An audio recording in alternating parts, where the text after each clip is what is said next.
Podcast, you can't win. I touch black and whites just by stroking my chin. Tell Marva got a plan if he just sit in. And we can be the sons and thus fit in. Talking a good game, topics never lame. Conversations just the same, right before they left the brain. Seriously funny, but if you take us seriously, you end up smiling. If not, laugh hilariously. And every Tuesdays we're on the ones, so stay in tune before noon. It's the Podical Sons. It's ridiculously funny. This episode brought to you by Buy Black Fridays. Welcome back to the best no judgment zone space in the world, because neither one of us have law degrees. I am marvelous. And I'm not your average Joseph. And we are the Podical Sons. Let's start the damn show. Let's get the potting. How you feeling today? A little less tense than last week. You were intense? You were tense? It's the tense moments we're in, bro. The tense times? Yeah, it's tense times, man. I mean, yeah, don't sweat the petty things, man. Don't pet the sweaty thing. That's facts. But I just look at it stuff like we're in this dance stuff, whatever, for a bit, and I think, salute to the I want to say the younger folks or the people who's running everything and stuff, or even they might be all in my generation. I'm not too sure, but I would say your generation and younger, yeah, is probably out in the front lines right now. I hand clap them and stuff, whatever, doing what they do and stuff, especially when there's racial stuff, there's racial tension and stuff is definitely high. Because from the older generation, it wasn't like this that I remember when I was little. So I think enough is enough and it's time for a change. Yeah. So salute to them. I have no problem being on the bus. We do what we need to do. But yeah, I'm not driving, so which is good because I've been saying this for the longest. And You know what I think part of the problem is too? I think now that everything is on display, even if the uppity blacks wanted to deny it and say it's not a big of a problem as the rest of the blacks is making it, they can no longer deny it and say it's not a big problem as the rest of us is saying it. Have you heard of Candace Owen, nigga? She's not uppity black. She's just white in a black body. Okay, so what does that mean? What does that mean? Like the white and black body. Like I heard phrases like, Oreo and coconut. What does that mean to you? Because I got called that one day by a chick from the hood. It was so funny and stuff. Me, I consider myself like a ghetto kid. I like in my mind, I'm a bootleg Nas. Right. I tell people that sometimes and stuff. I'm a bootleg Nas, like a ghetto poet. Like, I look hood, but I have a little street savvy to me and stuff, and my mind is sharp and stuff, whatever, like book smart, academic smart. All right. And to a specific chick I met in Cleveland, whatever, she's like, I'm the type of dude that like I'll marry a white chick. Ain't nothing wrong with white chicks. Call me sometimes. But she said, I'm the type of dude that will marry a white chick and I seem like an Oreo type of nigga. That's exactly how she said it. All right. So let me first say this. Mm-hmm. Never put any weight to the argument of someone ignorant. Okay. Now, I don't know that person, but knowing you from the statement that person made, that's an ignorant person. Because clearly they're making that statement without knowing anything about you. Definitely. Yeah. It's just they're looking, even surface, you don't look like an Oreo. I know, but I want to say it's probably like the context and stuff of like whatever conversation and stuff that took place that day. Because I know it's kind of like a friend brought me to a spot. Yeah. And the chick was there. And it was kind of like, we had some guy friends there. And there was some girls there. But how do you have a conversation that makes you come off like an Oreo? I don't know. Because I told the girl I live in Toronto now or something like, I can't remember exactly how it kicked off, but it was something on that level. And it just kind of blew my mind, right? Yeah. So I was like, damn. I'm just thinking of it as someone who just appears to be black, but just has no inkling of what it is to be black. So, but that's what I'm saying. Like, what does that mean? Because see, my thing and stuff is that, to me, that statement always rubbed me the wrong way after, like, when I ask somebody stuff about it. Mm. And I'm like, I like video games. I like anime. I like the Japanese culture and everything like that. Whatever. There's certain things I like in the Caucasian world and stuff. Yeah, like, something that work like in the Latin world. But none of that stuff that what you're saying to me, yeah, would make me think that you're an Oreo. None of that stuff. But okay, because black kids do that stuff. Black people do what you. And that's what I'm saying. So like when that statement and stuff is dropped and everything, I'm like, black people aren't like a monolith. Like they don't just do one type of thing. No, they don't. So that's what I'm saying. Like, why does it have to be a black thing, white thing? I wouldn't chalk it up to I wouldn't chalk it up to what they do. I would chalk it up to more of the attitude that they hold or they possess. You know what I mean? Like this okay, I look like this, but I talk like, dude, no way. No, you totally, man. No, you look like that, right? Right. But because you never personally had any run-ins in the law, right? Mm-hmm. None of your white friends have had any run-in with the law, right? You tend to think the black people who are around you are overreacting. Okay. Candace Owens. Right. So that's what I mean. When you're on you're black on the outside, but you have no experiences to what it is to be truly black on the inside. But I think to me, like, I feel like that's a bonus, or that's kind of like a privilege. Like, I feel like if I was a black person who never had any run-ins with the law for, like, driving while black or anything like that and stuff like whatever, that's a bonus. You would see it as a bonus, but you see it as a bonus now because you know that's not a regular thing to happen. So for that to happen to you, right? Yes, it would be a bonus, right? Mm-hmm. But if I never experienced you never experienced it, right? Or you don't know of anybody who's ever experienced it, all your friends are white, they've never experienced it, then you're not looking at it as a bonus. You're looking at it as the norm. Yeah. Right? Right. But it's not the norm. Yeah. I guess. No, you're right. You're right about that. Because I look at it stuff as like, yeah, like if we're in a realm and stuff, whatever, I'm in a realm where, like, all my friends and stuff, whatever, like, we're some nice suburban kids, like kind of like in those teenage movies trying to get laid type of thing. Yeah. Run-ins with the cops, and it's just that the token black guy, like, South Park, they call the dude Token. Yeah. The one black dude Token, and ain't no issue with all that type of stuff, and then he's just living life as is, like he's a regular blonde and brunette kid. Yeah. Right? And if you don't have no issue and stuff like whatever, then yeah, it won't be a problem and stuff. Think of it this way. Think of you being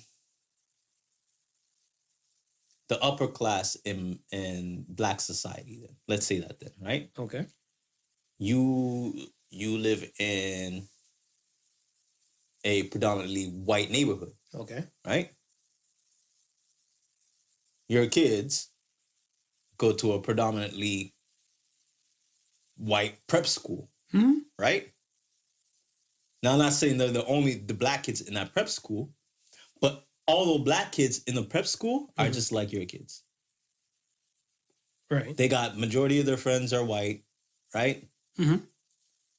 They go out with their white friends, they have good times, and they're never harassed by police because they're in company of good old white folk, right? Okay.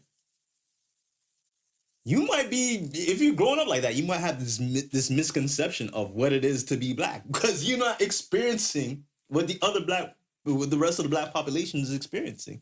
You're only hearing these things. So do you hear these things? And it's one thing to hear these things. Experiencing it is a totally different thing. Right. Right? Right. Like, for instance, I'm gonna get personal now, right? I am George Floyd. Okay. Hear why I say that, right? Back in my late teens, probably late teens, early 20s, right?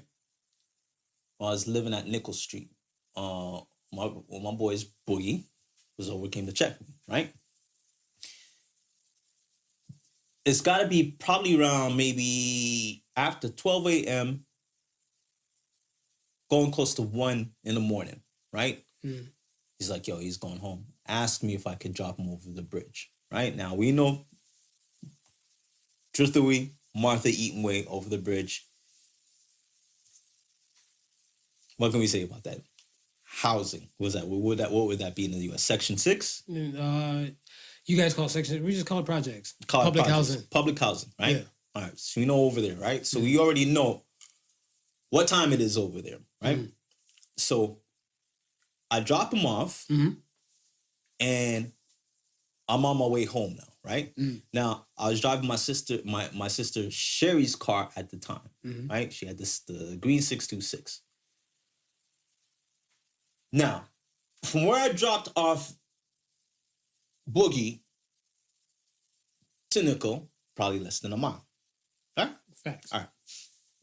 So now I'm coming up Trithui, right? All of a sudden, I notice a police cruiser behind me, right? So I wasn't really paying it any mind. So now, we got to go over the bridge to get to Nickel Street, right? Right. So I get to the top of the bridge. I look back, right? I seen him at the bottom of the bridge, right? So anyway, I'm going down the bridge now. So I gun it down the bridge, right? So I'm saying to myself, I don't want to be out in these streets with nobody, right? By the time I reach the bottom of the street, they're at the top of the bridge. So that means they're gunning it too, right? So I'm like, shit. Oh, they're really gunning, right? So I get to the bottom of the bridge, make the left turn to go down Mahoney, which is the first street. Right. Right? Whip down Mahoney, right? Make the turn on that little small street in between the two streets. Make the left turn on Nickel, right? Right. Booted up Nickel, right? Cops is on the trail right behind me, right? Now, folks, I'll explain this part in a little bit more detail because Marv knows how the house is located, so he would understand. But to make it more clear for you, this is what it is. My mom's house is across the street. On one side of the street, directly across the street from my mom's house, is a parking lot, right? Now, the plumbing store owns the parking lot, but after hours, he lets you park your car there, so you don't gotta park on the streets. So that's why I parked my sister's car, right? Parked my sister's car, got out the car. As soon as I got up, pull up right behind me, cut me off. Ask me where I'm going, right? So I said, I'm just going to that house right across the street. That is where I live, right? Now, the problem is, because I was just going over the bridge and it was a quick run, I didn't think to grab my license. So I didn't have my license on me, right? But I explained to them, I said, officers, I don't have my license on me, right? But I live right there. You can easily walk me over there. We can lock the door. I can go in. I can get my license. Oh, we don't need to do any of that. None of it. Just give us your first and last name. So that's all right. I'll give him my first and last name, right? So I'm there. I'm waiting. Minutes go by. I'm like, so I asked him. I was like, am I being arrested for anything? Am I being charged with anything? Because right now I feel like I'm being held against my own will, right? Right. Where we're gonna get through with you just to clear up. So I'm like, well, if you're searching through me through the system, you're not gonna find me. I don't have any charges. I don't have anything like that. Right.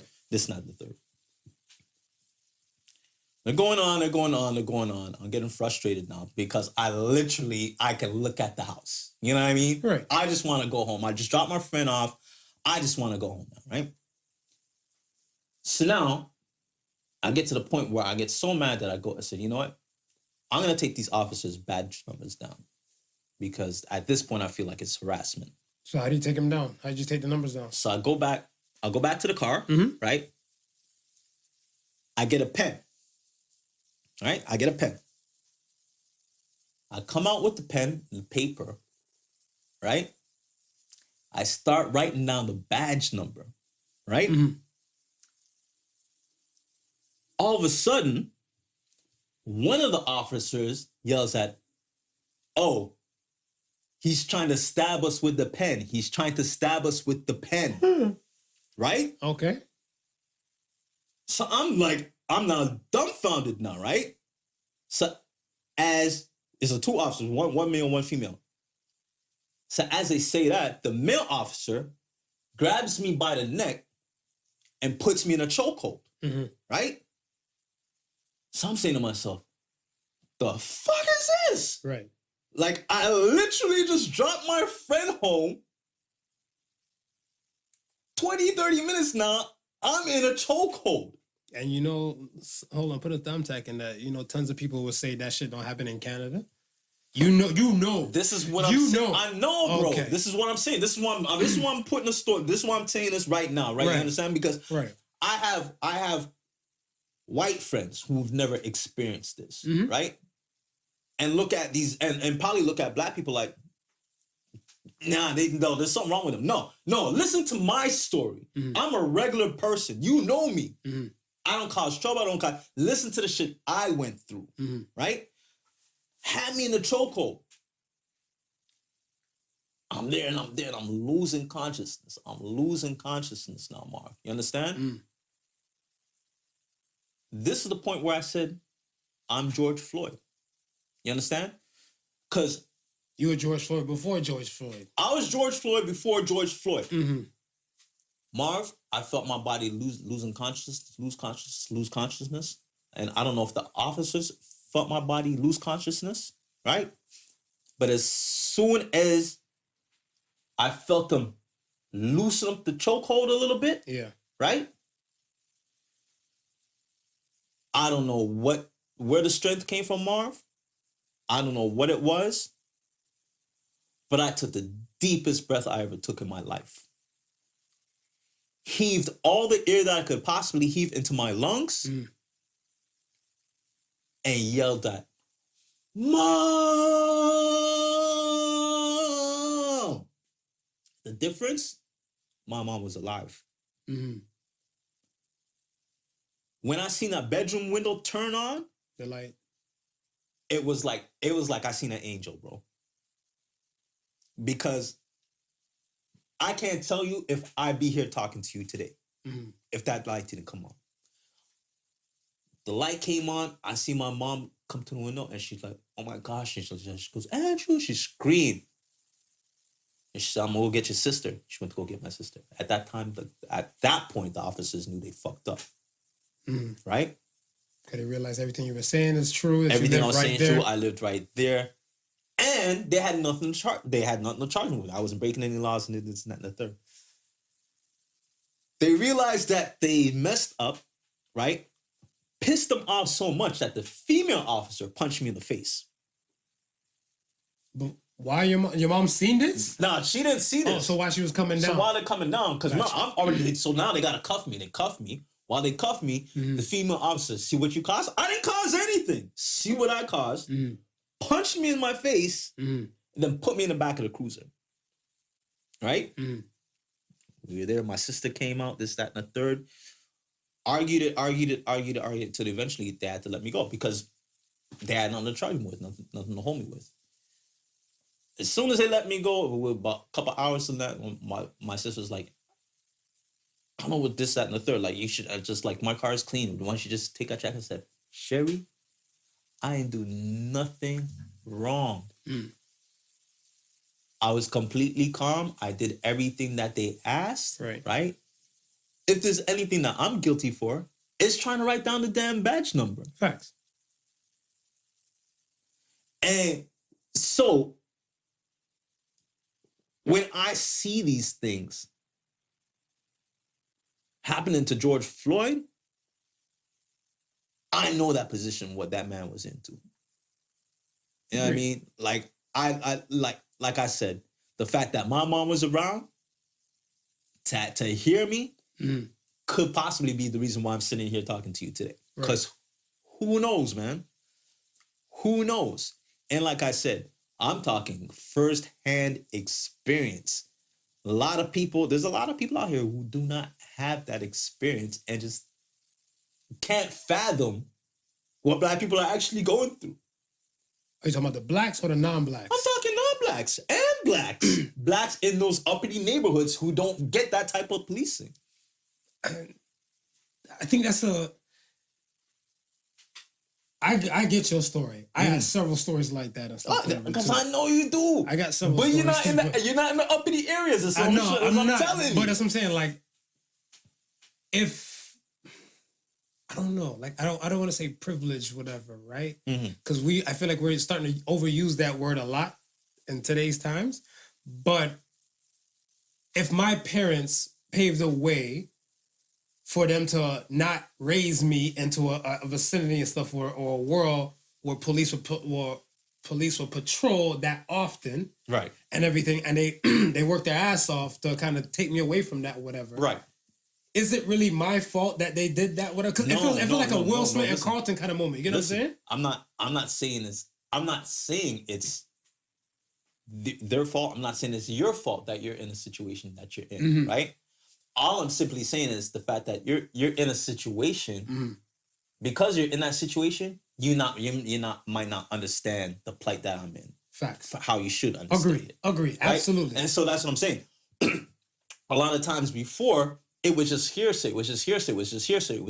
So people who are not in that position were just like, it really can't be that bad. Until you see it. Until you witness it. Until you go through it. Until you witness it, until you see it and say to yourself, oh my God, this police officer just like sat down on this guy's neck for nearly 9 minutes. 8 minutes and 46 seconds. And he's dead. Could this be what they were? Yes, the hell is what we've been talking about. Right. You know what I mean? So that's what I'm saying. I'm saying, like, I don't think the rate of it has changed more than we're seeing it more. So now this generation now is like, oh, wow. This is what you all been going through? Right. You know what I mean? Like, fuck that. We ain't going through that shit. Exactly. Oh, hell no. Agreed. You know what I mean? We'll get locked up and killed before we go through that shit. Dead or in jail. Yeah, no, I see it. I see it because I always look at it stuff like you have a situation and stuff where, like I said, I look at it like Carlton and Fresh Prince. I don't know if you remember the episode where they both pledged to the fraternity into the school, and like since Will was from Philly, yeah, and I think all of them had to eat all of them had to eat fish. Right. And they made like Will and the other brothers and stuff eat like a goldfish, and they made Carlton eat like a bootleg red snapper. I'm like, how you gotta swallow that? Everybody's gotta swallow the small ass goldfish. And I'm looking like, and he said like, yo, why are you putting me through the extra rigmarole? He's like, nigga, you got a butler. You had a privileged lifestyle and stuff. And he's like, yeah, but that's not my fault. Yeah. That's not my fault. That's my parents did all that, whatever. They worked their ass off and stuff. Whatever. They came from a world you were in, but they worked their ass off and stuff to put me in a place of where I don't have to witness and go through those type of things. Right. Yeah. How do you fault me? And that's what I'm saying. I feel like a lot of people fault other people and stuff, whatever, on a situation and stuff like that. No. Yeah. So let me make myself clear. I'm not trying to fault them, right? I'm just saying because of the situations they're in, they're unaware. Absolutely. They're unaware. Yeah, because if this is my bubble community and shit like that, whatever, and we don't have that shit, the moment I stepped out of my community and stuff and I'm hearing like war stories, I'm like, not in Happy Land. In Happy Land, we live in good. We see a cruiser and stuff that are only on a block party weekend or something like that, whatever, right? Yeah, I get it. I just feel like we can't knock those or fault those and stuff. No. And everything like that. And because like the Candace Owens and all those other types and everything like whatever, until they're in a situation, they realize how real. But it's just like kind of like COVID. People take COVID and stuff so lightly and stuff until they hear somebody they know or it got somebody that they know and they realize the shit is real. Yeah. Until then and stuff, whatever. Everybody's lackadaisy. Lackadaisy.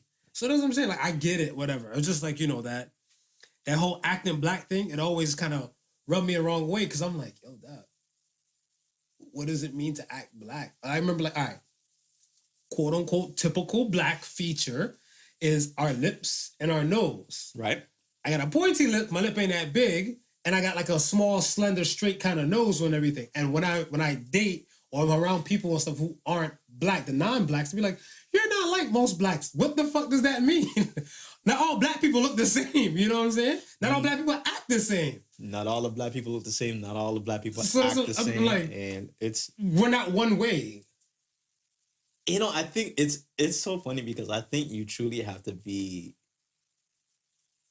African American to notice the differences, even the subtle differences Between one person and another next. Because sometimes I look at, you know what I mean, and maybe ignorant, but sometimes I look like at Asians, and some of them I can't tell apart. Asians? Yeah. No, not really. I can't. You know what I mean? And there's certain, you know what I mean, if you're white within a certain background, sometimes I can't tell you apart either. I can't tell you. You know what I'm saying? But I know and been enough around black people to see the subtle differences here and there and there and there to notice right around. Like, okay, no, that's different from Duke. You know what I mean? Yeah, majority of the time. Majority of the time, yeah. Majority of the time, yes. I can't. I still can't. Whatever. Because check it. I used to talk to this one chick, whatever, and I met her at like a Ghanaian kind of function or whatever. Right? People from Ghana. Yeah. Right. I met her at a function and stuff and everything. Now, most of the women and stuff are typical like dark skinned chocolate goddesses and everything like that, whatever. Right. She was kind of fair skinned. Right. She's kind of fair skinned, light skinned, like and stuff, whatever. And to my knowledge and stuff, a good portion of light skinned girls like me more than dark skinned girls. Right. Right.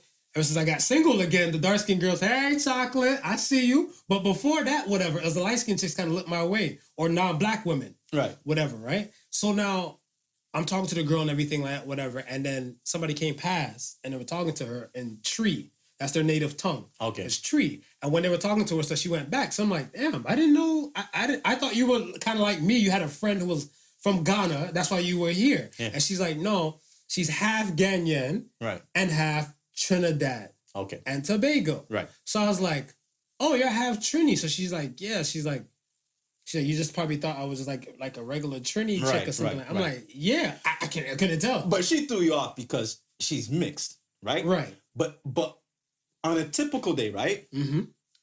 You can tell a difference between a Jamaican and a difference from somebody who's from, let's say, Ghana then. No. No? No. I can't. You can't? H.O. Look at H.O.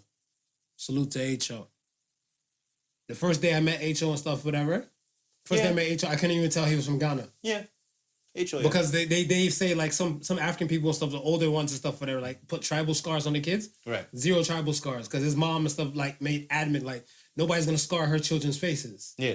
Whatever, right? So he had no tribal scars. And there's certain type of features and stuff, whatever, that like he had and stuff, whatever, looked like regular Jamaican folk or island folk that I hadn't seen. Okay. His demeanor was never like that, whatever. That's what, even the funny thing too, his girl, who's Jamaican, when they went to Jamaica and stuff and everything, and they think he's a regular Jamaican person until he breaks it down and tell them, like, no, like my mother and father is from Ghana. Yeah. And they're like, what? They're like, no, so you're not Yachty? And that's what I'm saying. So maybe Ghanan's closer looking. Well, Nigerian. Is Nigerian? One of them you can look at and you can tell is... Bro, I cannot tell. No? Like I said, black people are not just one thing. Bro, I can tell the difference. When I'm on Jane, yeah, I can tell the difference between the Africans, between the Caribbeans, right? But I couldn't tell you the difference between two groups of Asians. I can't. Can I? No, I can't. I gotta hear language.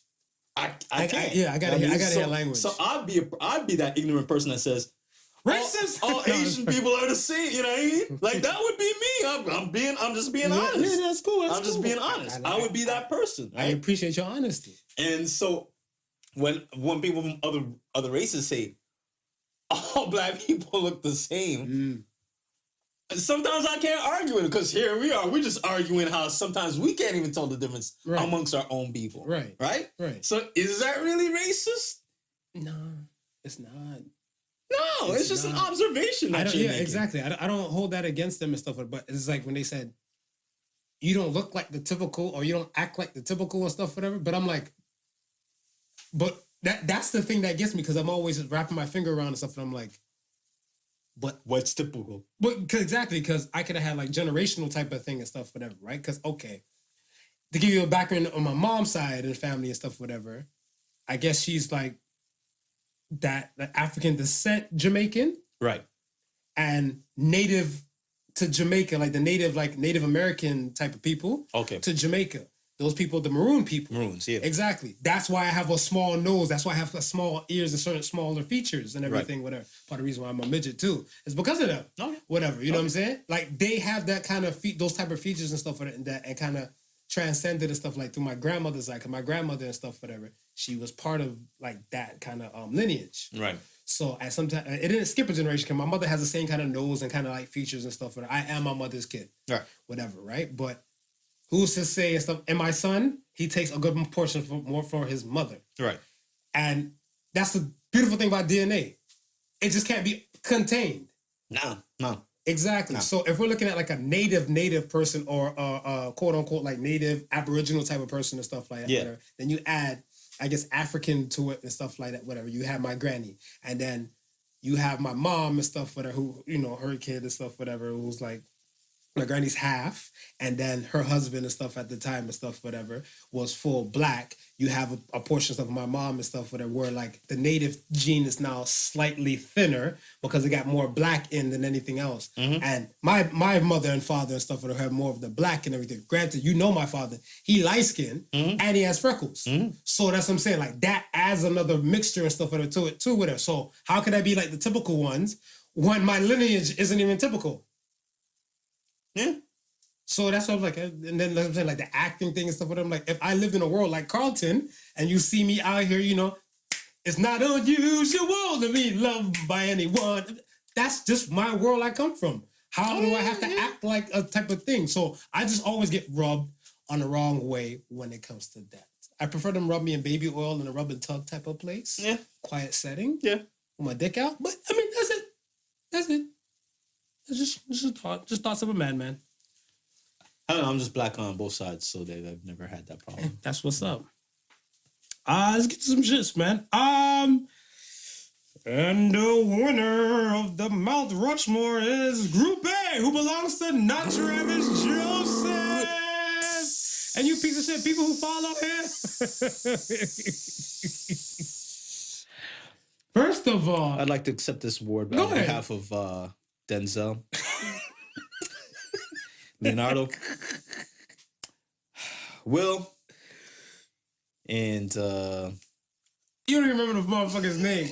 Robert De Niro, you piece of shit.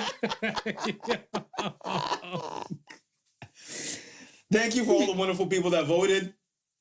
We're working on the Mount Rushmore as we speak. We got some chiseling away with the features to do right now. Yo, you better get all of them in their two-chick pony looks on it there. Except for Leo. Leo will have a nice catalog of them acting in different types of ways. See, Leo's my Tom Hanks. Leo's your Tom Hanks? Leo's my Tom Hanks. I can see that. Leo's my Tom Hanks. I have no problem with that. Leo's my Tom Hanks. But Tom Hanks against Denzel, that's a no-brainer. But apparently some people just don't have no brain. I mean, hey, I'm not here to judge. I don't have a law degree. Don't worry, folks. Victory is sweet. To everybody else, it's bitter. I know that kind of shit. Yo. And then, yo, no one was on my side this week. I realized that when it came to the polls. No. Came to the polls, no one was on my side. No, they wasn't feeling you at all. They weren't feeling me at all. I felt like, what was that? All by myself. That's what I felt like. Mm-hmm. The other poll was, can you love and hate someone simultaneously? So before we get the answers of what the people said, let's go with you. All right. Can you love and hate someone simultaneously? No, I'm going to say no. You can't. No, you can't. You can't. Okay. So you're on my side now. Because last time I checked the voting polls, motherfucker, you said yes. I said yes in the voting polls. You said yes. Sometimes you gotta add a little controversy to the shit. Oh, shit. Sometimes you gotta add a little controversy. What a guy. Yo. He said add controversy. I'm looking at stuff, I was like, so check it. I pulled the question and stuff, whatever, like try to do it in early morning hours and stuff, whatever. Right. Because my day just gets action-packed. I hit the ground running most of the time and stuff, and don't stop till probably about like maybe 5, 6 p.m. Okay. So I'm going and stuff. I'm posted the thing and stuff. I'm like, shit. Because I normally drink a little tea. Depends on, I might do a little push-ups, might curl a little weights or something, kind of get the blood flowing before I hop in the shower. Right. And then I was like, damn, I didn't vote. So after like I've finished sipping my tea, about to go hop in the shower and everything or whatever, I voted. You voted. And when I voted, whatever, I looked at the stuff and it was like, my thing brought it to like, fuck. I think like whosoever probably got it, it was like 83-17. Right? So I'm looking like, well, damn. I'm like, all right. And I just finished posting probably like 20, 30 minutes before that, whatever. Yeah. Hit the ground running, doing all the above and stuff like that. And I seen people to and fro at work, and they're like, yeah, you can love and hate somebody at the same time and stuff. And I'm like, how? I'm like, explain to me. I'm like, you can love someone, but you dislike what they do at that time, or dislike how they behave and everything. I think we freely, us as people and stuff, whatever, I'll put myself in the box and stuff too, because there was a point in time I was like that, but I've become more self-aware that I don't freely use that word hate. Yeah. A lot of people say I freely use the word love. I'm a love slut. I'll call myself that. Okay. I'm with it, whatever. Okay. But I'd rather throw more love out there than hate. Right. If I give you a spoonful of clam chowder and stuff to eat, whatever, are you gonna tell me you dislike clam chowder or you hate clam chowder? I'll tell you, I dislike clam chowder. Right, but if you had a choice of between eating grass, blade of grass, that's your shit, some blades of grass, or a spoonful of clam chowder, what are you eating?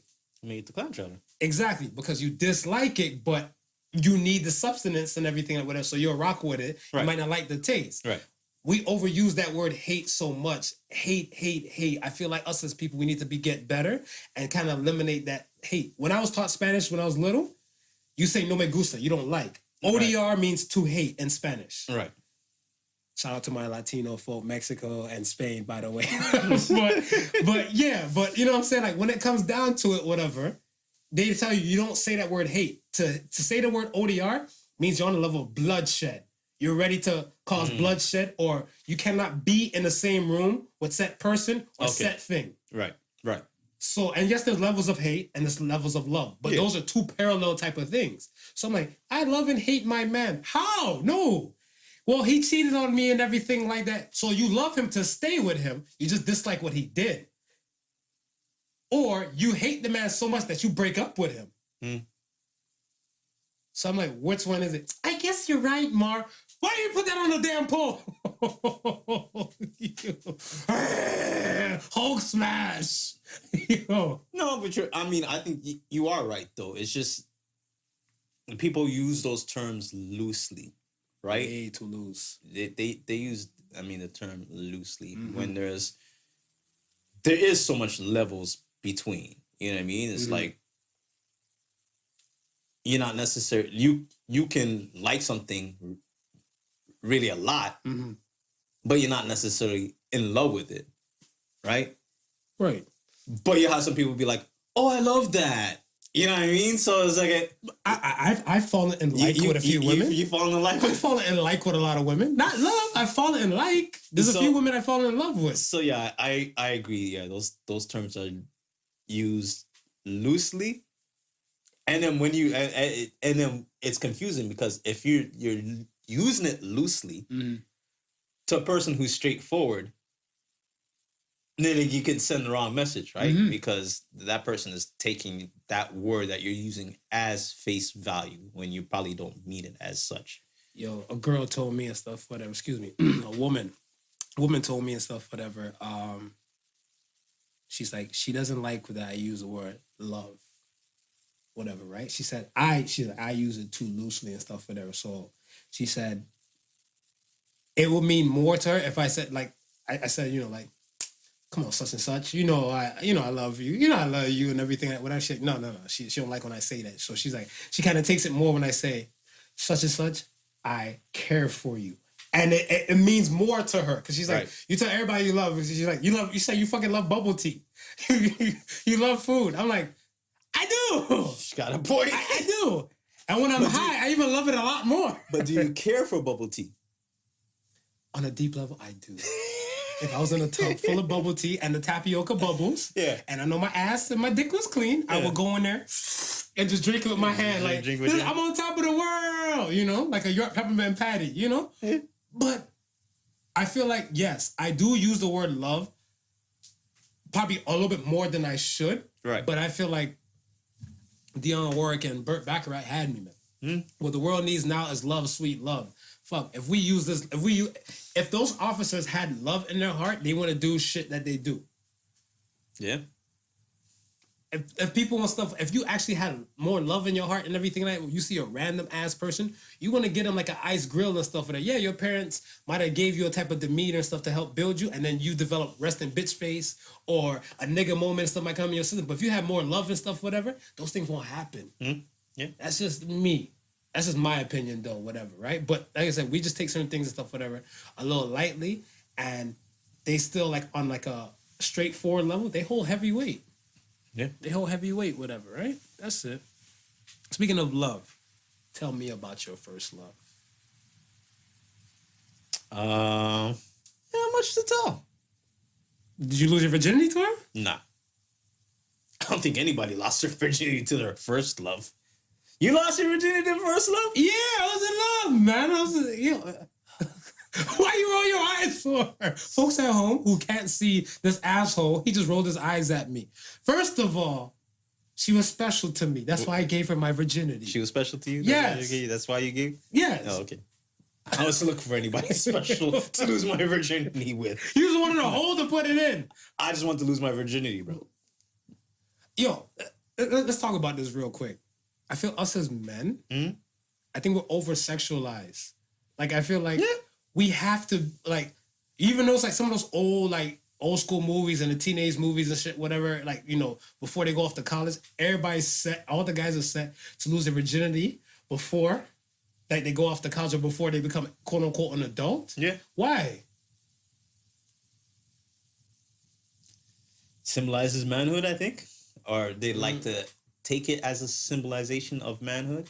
Because even like Superbad. Like, Superbad is one of my favorite movies of all time and stuff, whatever. Superbad is like, he's like, yo, you got to make sure and stuff, whatever. You lose your virginity and stuff while you're in high school, because when you go to college, all these girls, they expect you to be a porn star and stuff, whatever. He's like, it's gonna be a vag-tastic voyage. So I was like, shit.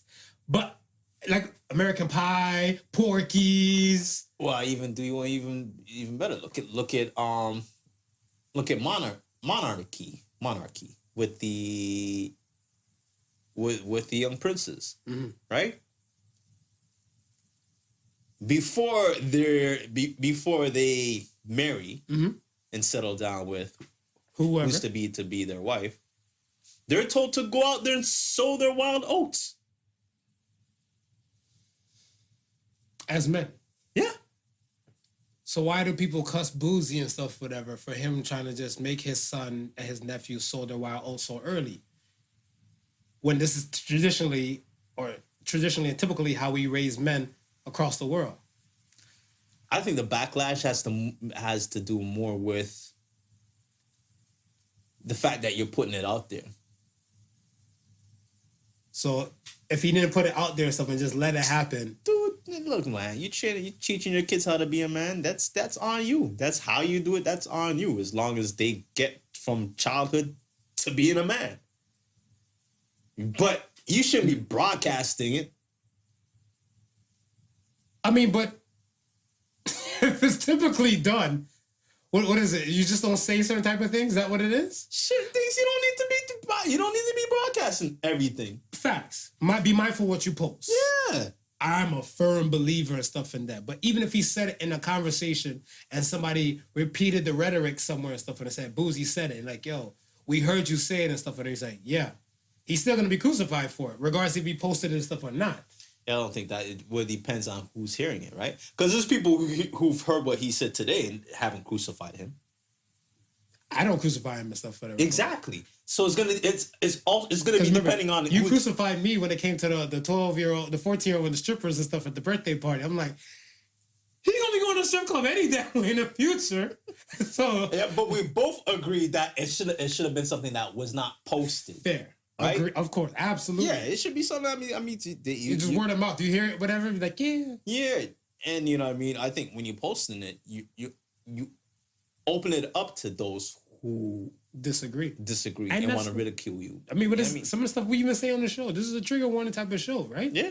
We go by unpopular opinion and stuff like that as well. So I mean, it can come to a point where what we say goes into the ethos of the internet, and it's there. Yeah. And whenever they get back to it and stuff, whatever, they're coming for most of the time my neck, because you're fucking politically correct most of the damn time. Yeah. And be like, yeah, I said it. But just think about it, right? Can you imagine Boozy be telling that story to a couple of his boys? Mm-hmm. His boys he's like, oh yeah, yo, what your son doing? You know what I mean? Like, that's the exchange that he's having with his boys. But that's not the exchange that you're gonna have with everybody. Absolutely. You know what I mean? So yeah, share that conversation with your boys, people who understand you and people you understand and have like mind with. That's fine. Mm-hmm. But as soon as you put it in a realm where people are gonna be able to disagree with you, prepare for people to be able to disagree with you. Absolutely. I remember a boy Benji, salute to Benji. His sister's ex-boyfriend, he was Thai, and he said the tradition in Thailand and stuff is kind of like, if they know you're a virgin, and everything like that, like before, like while you're still in school days, your friends all chip in money for you to get a prostitute. Okay. And they just send you to go get a prostitute and stuff for that, or they pay for a prostitute and stuff for you to have a session and stuff. So it's like most of the guys, they lose their virginity to, like, I guess like your case, you lost your virginity to. I'm not calling that girl a prostitute. No, I'm not. But he didn't love you, boo. She was an older woman. He didn't love you, boo. I'll give her that much. I don't think she loved me either. So I think. How do you not see that feel so special? I think we're even killed. How do you know? Ain't nobody know about no love at 14 and 16. Wait, you were 14? I was 14. She was 16. Okay, you into older women too? Yeah, like I said, she was an older woman. Okay, all right. Now, I'm sucky now. What did she teach you? Your first love? She didn't teach me anything. Really? Oh, no. We talking about first love. Yeah, remember my first love. I didn't have sex with my first love. No, I know. You didn't have sex with her. Get your mind out the gutter. Not your average Joseph. Gosh. That's my suburban. That it hurts loving somebody. That it can hurt love somebody if they don't love you back. Oh, you want a hug? No, I'm good now. You sure? I'm good now, nigga. I thought it was a moment. I thought we were having a moment. No moment's happening. I'm opening up. That's about it. No shoulder cry on it. Nothing. None of that is needed. None of that is needed. We had a moment early in the show. You were expecting. I think but that's the first time that I actually felt, like wow, like, this girl's gone, or this girl's no longer, and like all I can do is think about her. Right. You know what I mean? Yeah. And just try I think it left me with a whole questioning myself. Where did I went wrong? What did I do? This, that, all these things that I've never done before. She brought you to that place. Yeah, it brought me to that place where I realized, wow, I really genuinely had feelings for this woman more than I even would have admitted to myself or even known to myself. I feel that I might be this is devil's advocate in me, but I feel like every man needs to experience heartbreak. Yeah, I think so too. I feel like the reason why I say that and stuff, whatever, is that where do you go after you've hit rock bottom? Proves a lot about your character and everything like that. Like I hope my mom, my family, my older loved ones, you guys and stuff as well, provided me with enough love and support to kind of make me secure. So my bounce backs from hardships are not that bad. I think it was from the tools that was given. And I'll try to instill the same thing and stuff to my son as a father. Yeah. As well. Yeah. So then he knows and stuff for them. Like it's gonna go. It's gonna happen. It's inevitable. Oh yeah. But when it happens and stuff for them, where you go from there, it shapes you. The illest thing I heard, I wish I fucking made this into Associated Sons and stuff for them. But I have to figure out who wrote it, give them the credit first before I said it. But calm seas never made great sailors. Oh yeah, I heard that before. You have to go through some shit Yeah. to be great. Mm-hmm.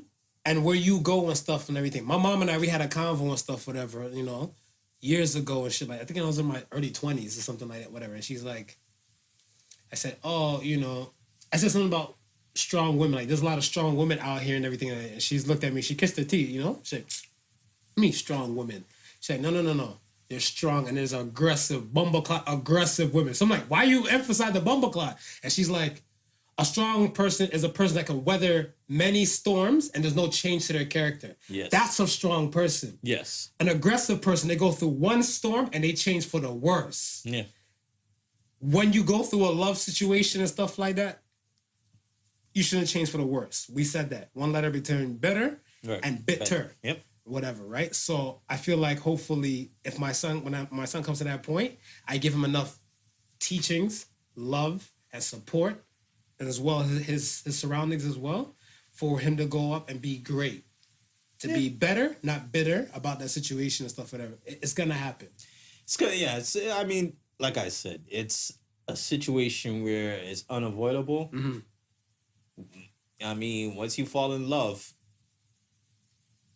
it's kind of hard to fall out of it. I mean, even when it's not reciprocated and it comes to an end, that love gonna linger a little bit. And then it's gonna take a while for it to go away. Is that men? Or is that both? Both sex? Both, man. Well, there's a lot of genders now. But okay, but yeah. Men and women. Men and female. Male and female. Male and female. Yeah. Yeah, I see it. I just feel like, my opinion, I feel like women fall into love faster. Yes. And fall out of love faster than men. And for men, it takes us a time to fall into love. And a time. And fall out, whatever. Yep. I would agree to I that. crush easy. Like, I have a crush on damn near every woman. Certain things about certain women. Yeah. I just might think, oh, I like her. But it's not to a point where I'm like, I can't live without her. Like, no, I go to sleep and forget this fucking person. It's tough, no disrespect. But for me to fall into love and stuff, there's got to be substantial things or some things you do, say, and etc. For me to put me in that kind of state. Yeah. And then for me to withdraw myself from it, whatever, it's going to take some time and stuff. For the linger part, which you're talking about, whatever, right? So, I mean, like, yeah. Well, I see you didn't lose your virginity to your love like I did. Maybe I'm the only sap on this show. Hopeless romantic that I am. No, we'll just stick with sap. We'll just stick with sap. Your words are offensive. Hopeless romantic. Your words are offensive. We'll try to make it sound good. What do you mean? I'm a hopeless romantic. No, you a sap. Better sap than a simp? Hey, this is true. This is true. Yo, have you ever had sex that was terrible? Hell yeah. Really? I think everybody's had terrible sex. At least I feel like women have more terrible sex than men have terrible sex. Oh, you ain't met Steffi the Starfish.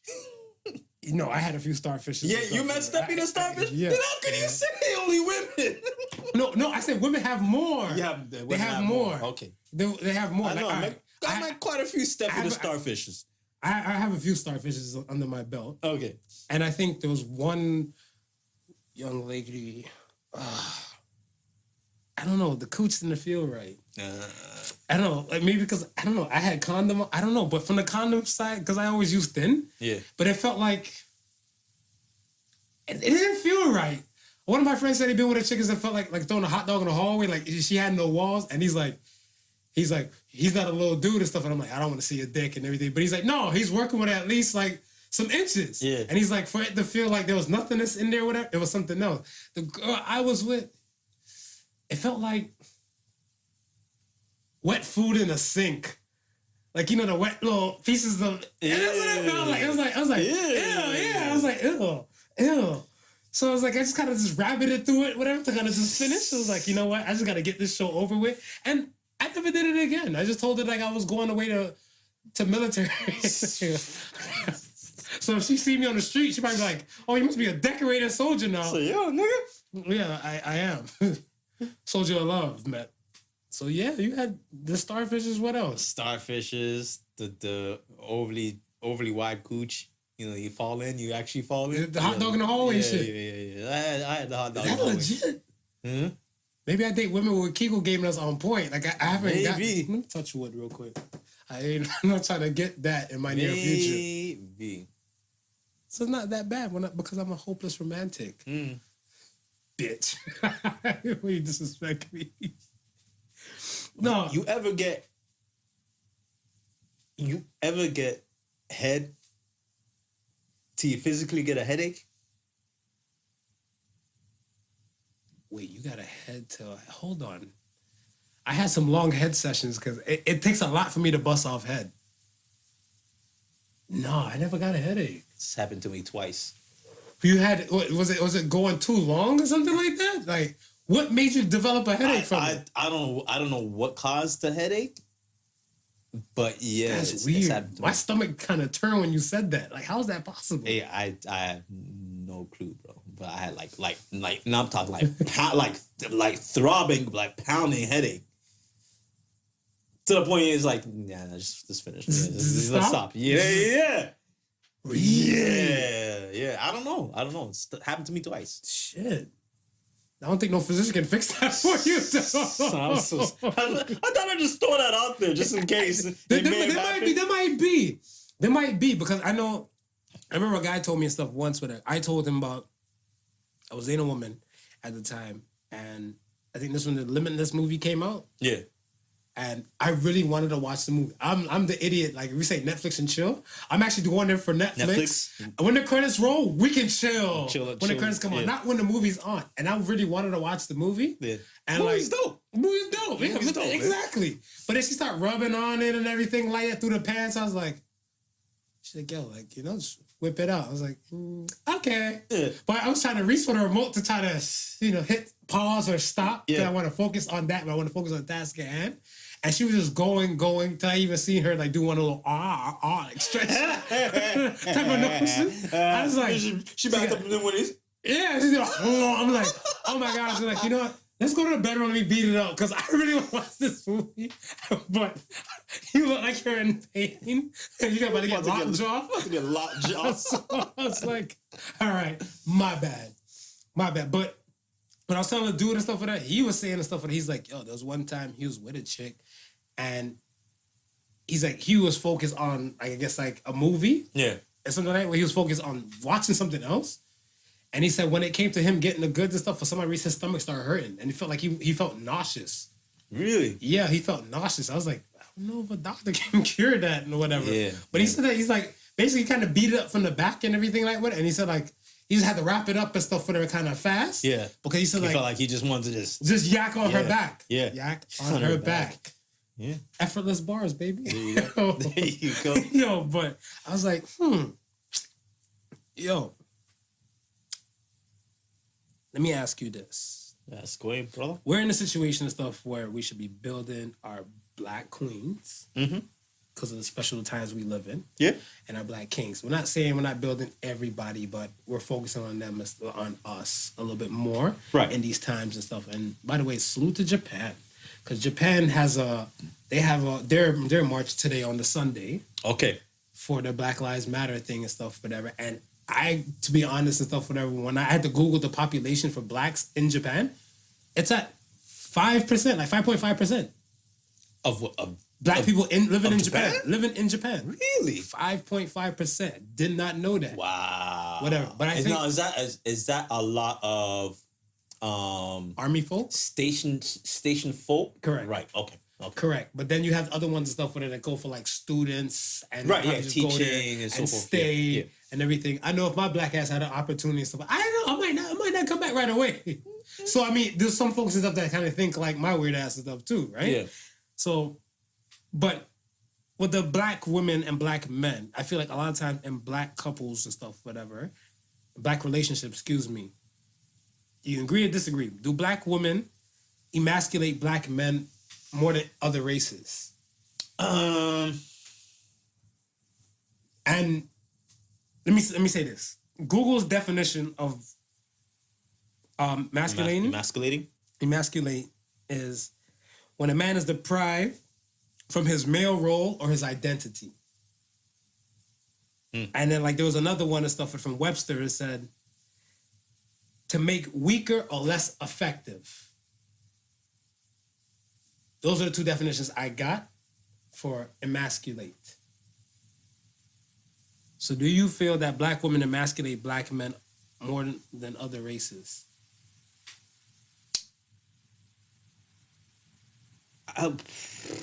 I want to say slightly.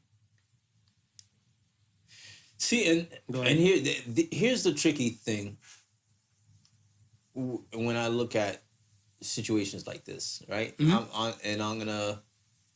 gonna use black on black as an example, right?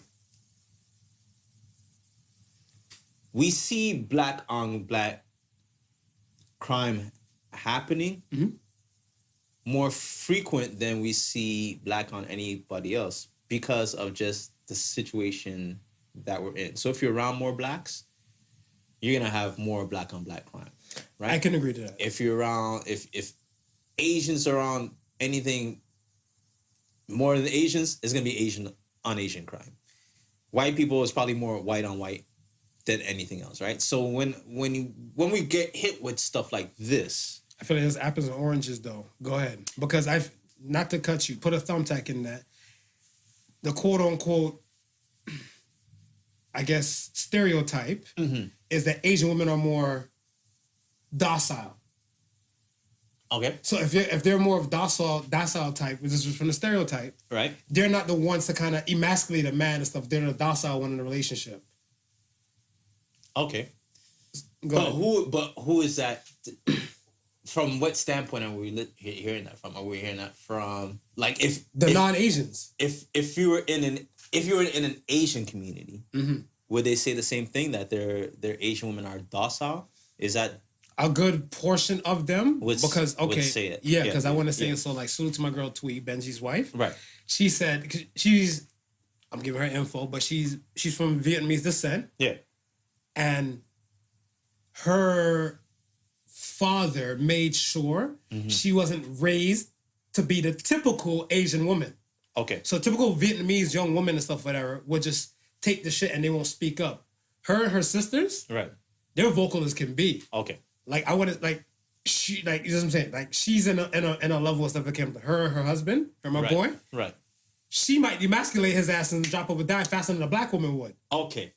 So and that's But she's the rarity. She's a rarity. Yeah. Right. So this is kind of what I'm getting at. So in a situation where we have one group of women, we will say the Asian group of women, they're considered to be docile, right? Now we have one group of women, which are black women, which are typically considered angry, Aggressive, right? But we know within those two groups, it could go either or, Absolutely. right? Absolutely. Now it's really a numbers game, and so that's why I think slightly yes, with that black woman being more aggressive or emasculating a black male, but I also think that same black woman would also emasculate a white man. Ooh. Would also emasculate an Asian man. Yeah. Ooh. But that's just who I feel a poll coming up, folks. But you know what I mean? From that standpoint, right? Yeah, you're right. Just like how that same Asian woman was docile to her Asian man, she probably gonna be docile to an African American male. Right. Probably gonna be docile To a white man. to a Caucasian male. Right. Right? So I don't necessarily look at it from the black woman, but it's the black woman then. Yes, I'm not really looking at it as the race of the male more than the race of the female. Gotcha. So black women demasculate men. Do black women demasculate men? So if you're gonna say it like that, yes, then I would probably say more than any other race of women. I would say yes. My queens, we need to do better. So what constitutes to you emasculating a man? putting him down, not letting him do the things that he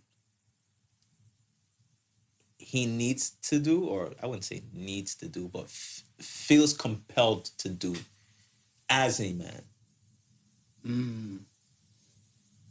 Because I mean, let's be honest. There is no gender specific thing, right? Right. But there's duties that we take on, right, from the assumption of it being quote unquote a man's job or quote unquote a woman's job. Right. So if you're that type of man who just, you know what I mean, who feels like, yo, this is what I need to do, I'm gonna do it, and then your wife comes around and says, no, I'm gonna do it because anytime you do it, it's crap. That's emasculating.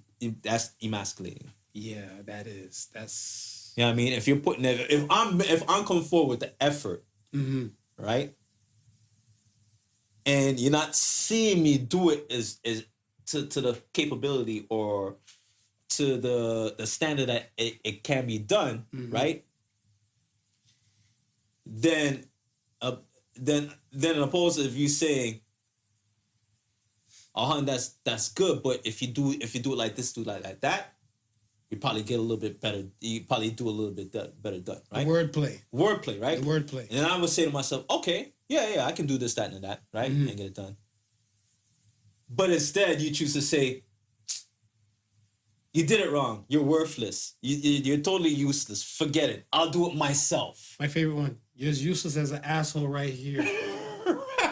Folks, I'm pointing at my elbow. I'm pointing at my elbow. That's on your elbow. That's how useless you are. You shit what you're, doing the people's elbow. You know what I mean? So if you're coming at him like that, then yeah, that's a totally emasculating. Because now you're saying to yourself, you don't even trust him as a man to do a man's job. You'll do it yourself. To me, what constitutes as emasculating a man, withholding sex, verbal and sometimes physical attacks. Yeah. Blaming men. Yeah, I can see that. Comparing men to others and dominating men. Here's my thing. You've been a husband longer than anything else. Let's say I get a new woman and stuff, whatever. When I get a new woman and stuff and everything, she's like, oh, I just love how Smooth just does everything and stuff, whatever, for his wife with the blink of an eye. Like, I do things for you, don't I, boo? Be like, yeah, but the way how he does it, it doesn't want a sense of je ne sais quoi. And it'd be like, the fact that you're comparing me to another, I'm like, fuck it, go be with Smooth. But with that then also depends on the man, right? Because you would have to feel a way about it in order to be emasculating. Yo, don't compare me to nobody. But some men don't give a shit. Some men so. I don't care.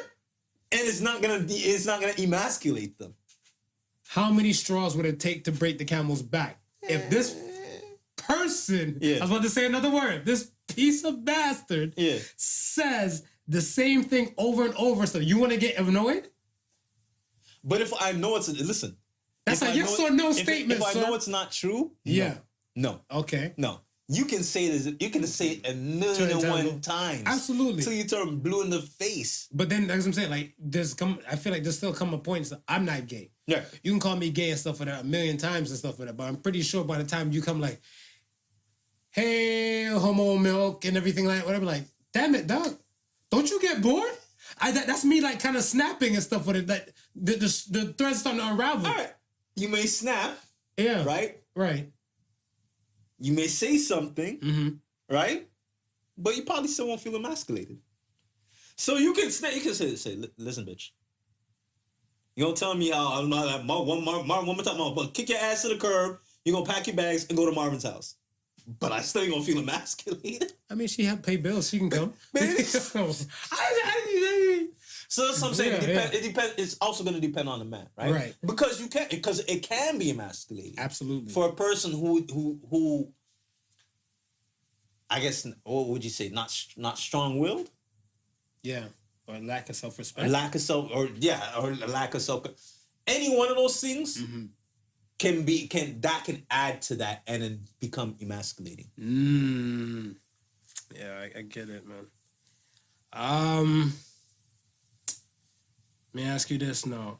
Well, since we're on the black thing, in this climate now, where Black Lives Matter is pumping stuff still heavy and stuff and everything, do you think music artists would change their message? You know, that's a good question. And I thought about this simply because within the last, I want to say the last 2 or 3 weeks, we've been hearing more some conscious efforts coming up. But again, it's like y'all couldn't make conscious records before. You know what I mean? It's like, so what's going on? Is it just really the climate that we're in now that you're kind of pandering to this sort of thing? Half pander to me. Half pander? Half pander, and it's kind of like, what can people relate to? Right. Back in the day, I want to say when I was on my not so good boy shit, my terrorist shit, whatever. Let's say like a good person like the Locks or some kind of mixtape shit that I would hear and everything like that, whatever. The stuff that they would talk about and everything was kind of right in my alley that I can relate to. Right. Whatever, right? I was more on an aggressive type of thing and stuff like that and all the above. And I can relate to that. Me, the type of person that I am now, 9 to 5 kind of person, college educated and different world. Yeah. I'm not in that realm of stuff that I used to be in. No. So that's not relatable to me. So if I'm listen to something and stuff about like fighting, knocking a nigga out, gun busting and all that type of stuff, I can't relate to that. Not that you can't relate to it, but you're above that now. Because you can still relate to it. You still know that world. But I'm above that. Yeah, but you're above that. But I'm above that. Right. So, and that's what I'm saying. Like, when the music they make and stuff, whatever, they might not be as transcendent or enlightened like how I am. Yeah. And that's the kind of realm they know. And then some people just gravitate to that type of music and stuff that they know and everything like that, whatever, right? Right. Now, if everything is going on and stuff, whatever, with like, well, they probably may not be selling as much as dope or might not be gun busting too much towards another black person now because of the world we live in and stuff like that. The climate's now changed. Right. So I feel like, yes, they might be pandering to like this type of new wave and stuff and everything. Right. If that wasn't their aim and stuff before. Right. But I feel like, that's the world we live in now. And you got to make things that's relatable to the peoples, especially to your audience, whatever target audience you have. All right. So with that being said, then, right? Mm-hmm. Because typically when we talk about hip hop and we talk about the negative messages that that comes from most of these artists, and we ask, well, why can't we hear anything positive? Right. Right. And, sometimes when you speak to these artists, they'll tell you, well, oh, shit, I did, almost an entire album. And shit was dope from beginning to end. It was all positive. When I went to go turn it in to my record label to say, hey, my album's done and already. And they said, it's not selling. It's like, yo, what happened to the bitches, drug dealing, this and that? They said, yo, this doesn't sell. This doesn't play on the radio. We can't put this out. Go back and give me something that sells. Right. Right? So now, the artist now, even though he had, he can do the bitches and hoes and drug dealing, gun busting. He's maybe not motivated in that, but wants that record deal, wants to keep his record deal, wants the money to come in. So this is what he gives you, right? He gives you that, and we never get the genius bars that could probably change the world. Right. Right? Now that's a decision the record label has made because it's profitable to them, right? Okay, so now that we're in this climate now, right? Mm-hmm. If the consumer says, hey, listen, we no longer want to hear this shit. It's a new day. Mm-hmm. Want to hear nothing about no bitches. Want to hear about nothing about killing nobody else that looks like me, right? Want to hear about hustling, this, that, that's not. We're tired of that music, right? So now that music's playing is playing for nobody. So now here comes the record label coming in. We need something for the people. We need something to, get the people going. Give us something positive. Mm-hmm. So now the artist says, shit, y'all need something positive? And starts penning some positive stuff, right? So now we're flooded with positive music. Okay. What's the catalyst in that situation? Is it the artist that is looking and want to help create change? Or is it the record company? The money. Just wanting to continue to make money? Yeah, where's the money? It's the record label that just wants to continue to make money. Okay, so now we're at that stage, right? Okay. Now, before we got to that stage, though, it was the party and bullshit rhymes, right? Right. Now, it got to the point where that's all they want to hear. Might as well go and look for artists with that's all they got to offer, right? Okay. So now you got a whole lineup of artists who are giving you what you want, right? Okay. But now all of a sudden you want this. How many artists do you think out there are capable of now doing this as opposed to doing all the other shit that they just grew up witnessing and that's all they know? Maybe a pocket few, but... A pocket few? Yeah, I feel like we live in a world right now in the music industry where we don't need a record label to back anybody. Right. The push is good, but it comes with a cost. And a lot of people... Lil Nas X. Yeah. Tell me another hip hop track and stuff, whatever, recently and stuff that's been big as that Old Town Road. Yeah. There's no gun busting, bitches and hoes and all that type of stuff in that track, whatever. Right. And that thing went far, whatever, right? So I Right. mean, and that was an independent type of thing. A SoundCloud thing that went to quote unquote musically, then turned into TikTok, and then it just blew up to what it is and stuff and everything. But he had another machine behind him though. He didn't have the record label machine, but he had the LGBT. That's a machine in itself. And when after he came out when he was gay, but he never came out and said he was gay in the beginning. Yeah, but I'm pretty sure a lot of people knew that he was gay though. I didn't know he was gay. We didn't know. We didn't know. But we're voice of the people, and we didn't know. We didn't know. Right. But there's people who were around him in that camp that knew he was. You understand? Right. So But that's what I'm saying. And that's what you're saying. In that camp. Right. So but outside, hold on. Go ahead. Let me finish, right? So in that camp, right, you have players, right? Okay. You have people that can make things happen, right? Now, Old Time Road, I don't think it would have been as big if he was straight. I'm being honest. Even the fact that we found out, even the fact that we found out later. Hold on. Even the fact that we found out later, people knew who he was, so they were ready to push whatever. It's just like, I'll give you an example besides him, right? Hold on, before you leave him and stuff. Hold on, no. I'm to make his point, right? There's an artist named Black. Have you heard that? The singer named Black Bear? Yeah. Okay, white kid, right? Yeah. One song, right? Mm-hmm. Comes out with one song.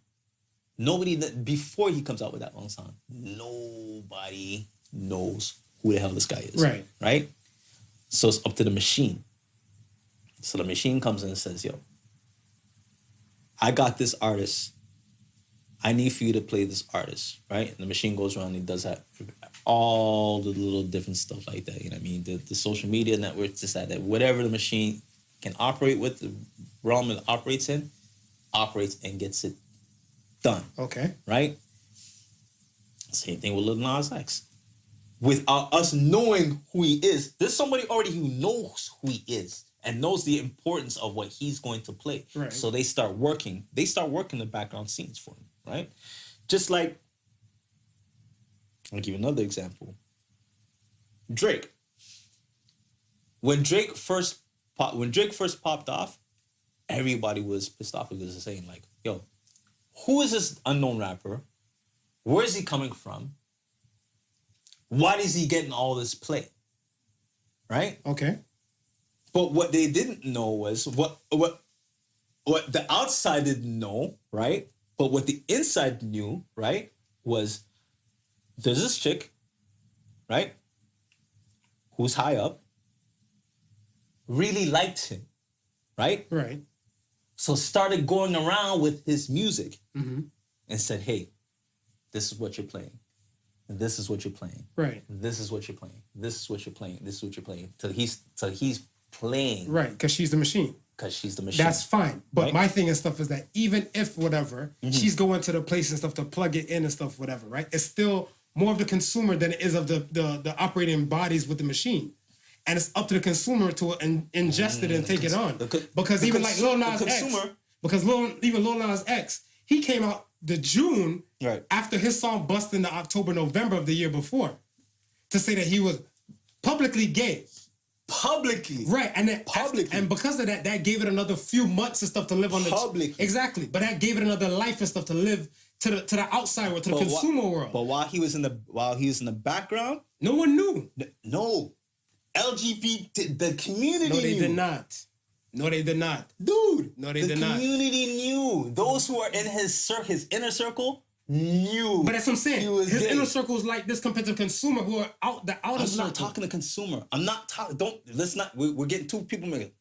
We're talking the consumer and the machine. And the machine. But that's what I'm saying. The machine is fine. I'm okay with the machine, but the machine is, say the machine is like 10 bodies. Yeah. Whatever, right? 10 operating bodies, and it might have 5 people on each machine. So let's say they're possibly 50. Right.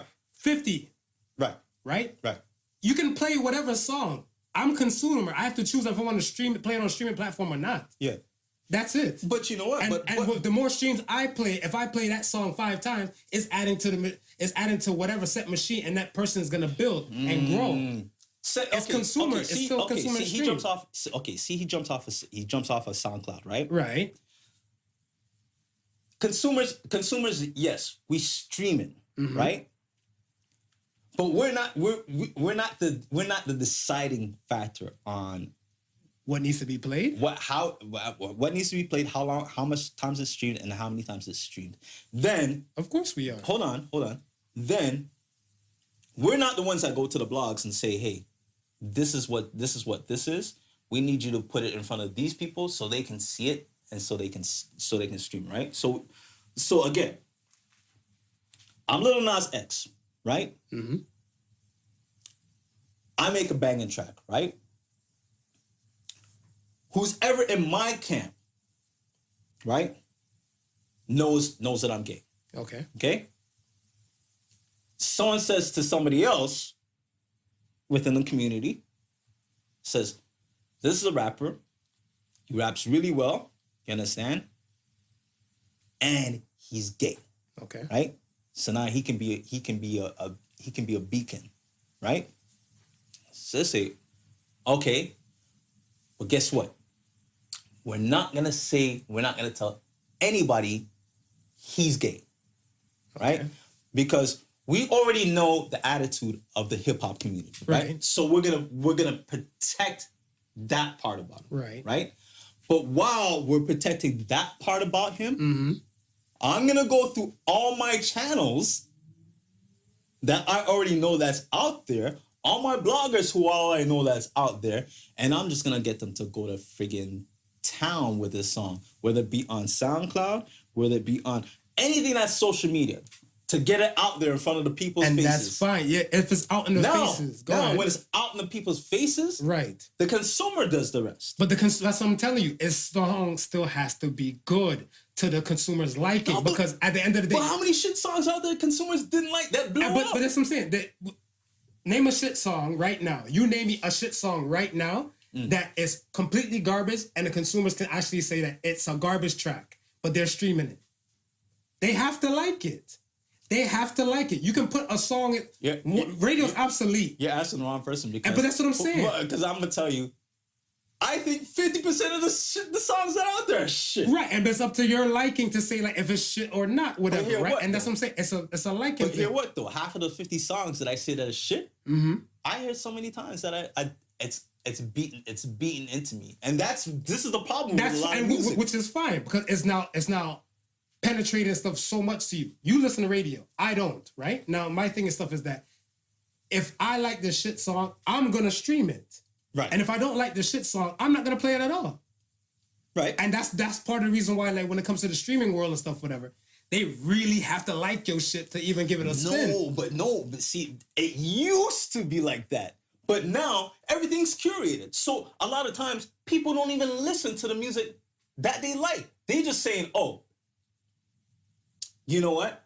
Vibe 105.5. Radio, obsolete, continue. Hold on. They just put out their Spotify streaming list. Mm-hmm. So I don't care what's in the Spotify streaming list. I'm just going to go listen to Vibe 105.5's streaming list. Right. Right? You have record companies who are paying people with streaming lists to put their shit on it because they know majority of people don't pick for themselves. Right. They rather have it curated already. Right, and they put it in a playlist. So now, if I know that to be the case, right? Right. And I know I want my shit to pop, all I gotta do is just say, yo, I'm paying to put all my shit in the curated list. But you know what that counts and stuff, whatever. What I realize and stuff for the RIAA, is that what it is for the music thing? Yeah. They only count if a song is streamed to the last, I think, like, it has to be 2 minutes in or something like that. So like how these songs are super short, yeah, it's winning for some artists and stuff, whatever. But if I don't like the track, for me to skip in the first 30 seconds, that doesn't count to add to the stream. But majority of these people they're not skipping. But if I control the music and stuff that I'm listening to, you give me the playlist. Yeah. I'm running with the playlist, I'm driving and stuff, whatever. Yeah. And I hear, I love my baby's bacon. I'm like, the fuck is this? Next. But this is what I'm saying. But they're so programmed that even if they don't like it, they'll just let it roll through. I highly doubt that. No, you have some people in the gym. What streaming service do you use? Yes, people in the gym. They don't touch anything. They just put on a playlist. That's it. But that's what I'm saying. You're right. There's some. They just put on but the majority and stuff, whatever. It. You create your own playlist and those things. Even the Spotify gives you a chance to create your own playlist. Tidal, create your own playlist. Apple Music, create your own playlist. All the streaming platforms give you a chance to create your own playlist and stuff, whatever, right? So that's what I'm saying. Even if you're force-fed whatever song you don't like, even if it's a conscious track and stuff, whatever, you don't like the conscious track about Black Lives Matter and all this type of stuff, whatever. And if you don't want to hear that shit and stuff, whatever, you don't got to play it or you don't got to add it to your list. They can say, Fist Up. Say the playlist is called Fist Up. Right. They put a whole bunch of positive tracks and stuff in there for like Black Lives Matter and all that type of stuff and everything like whatever. And you know there's probably like 4 or 5 songs that slap out of the 15 to 20 in this thing, whatever. When you know you have access to it, whatever, you create your own Black Lives Matter playlist, take those 5 songs, drag it out there and stuff, and you cut the other shit out. This is the reason why certain people and stuff can stand the test of time and the other ones can't. Because one song that everybody will like won't guarantee they like the other song. Oh, no, for sure. And that's what I'm saying. And streaming time and stuff, whatever, this cuts the radio people's out because that play thing and stuff, whatever, it's like, it takes a pocket syndicated few to kind of just make sure, like, the same thing you're saying. You gotta eat this shit, eat this shit, eat this shit, eat this shit. But if I'm like, every time I listen to Smooth's radio show, he's just playing he's promoting the same garbage track or he can't play anything.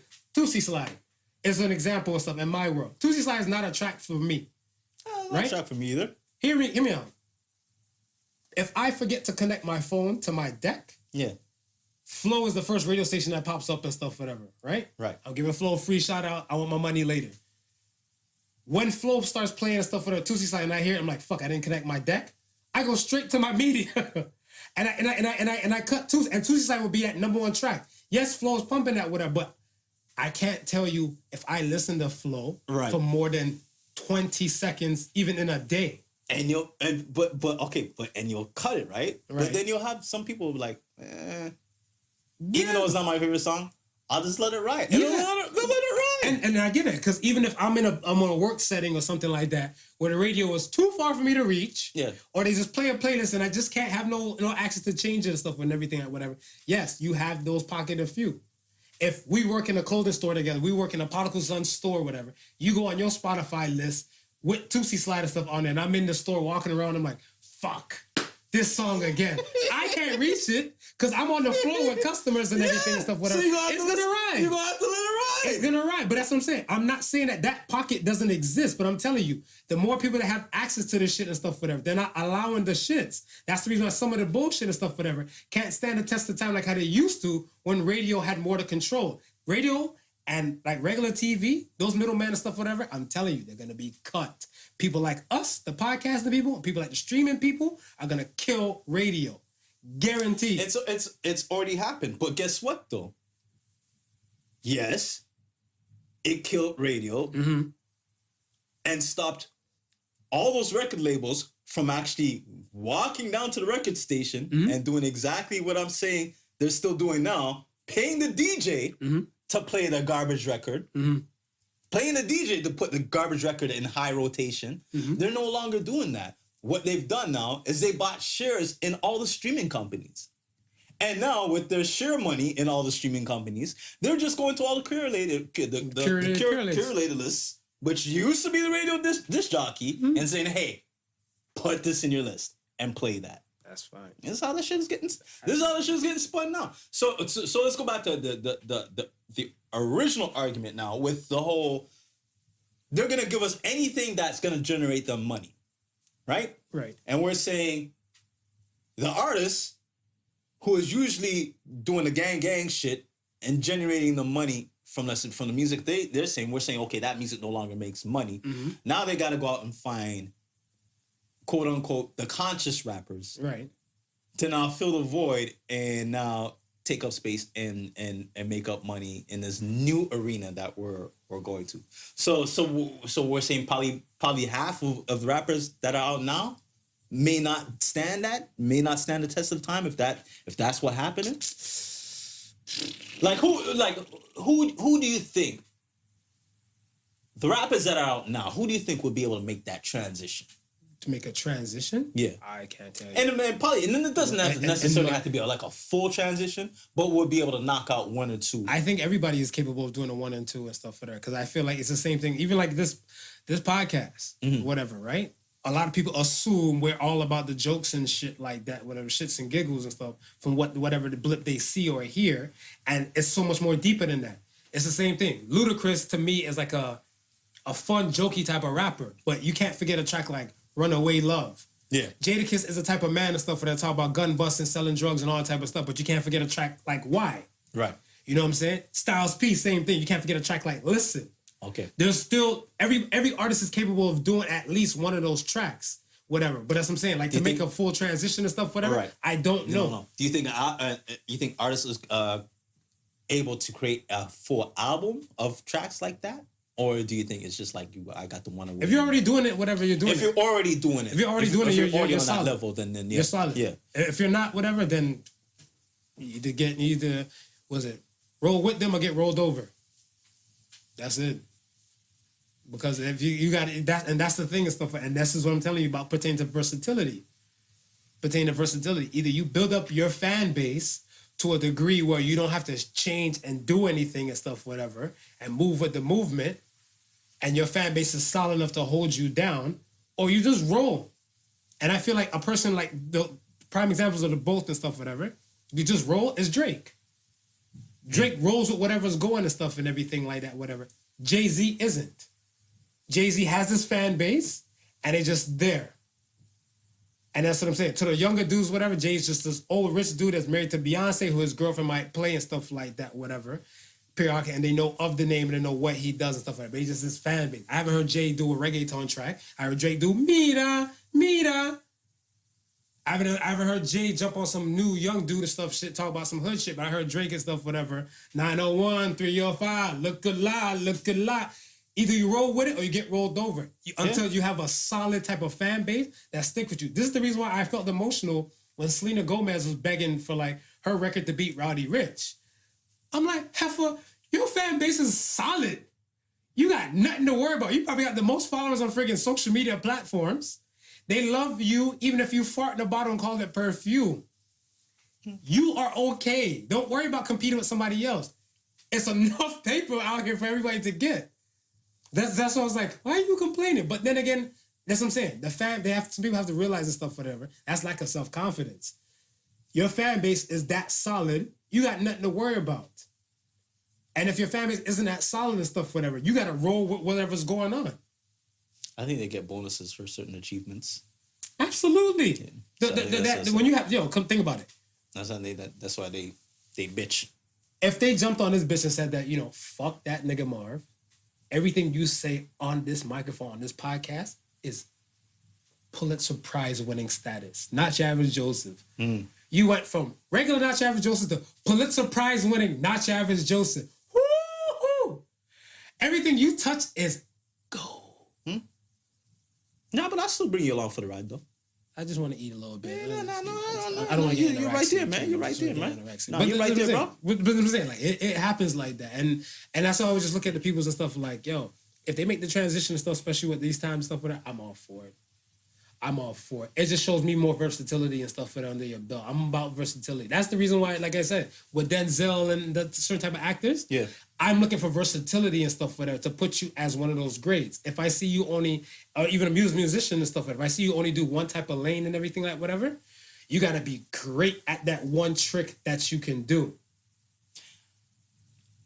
I want to say, I think I'm the same way. I think a good portion of them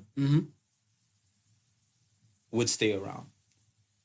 I think, again, we're only hearing the type of music that we're hearing because it's the type of music that's being pushed. Facts.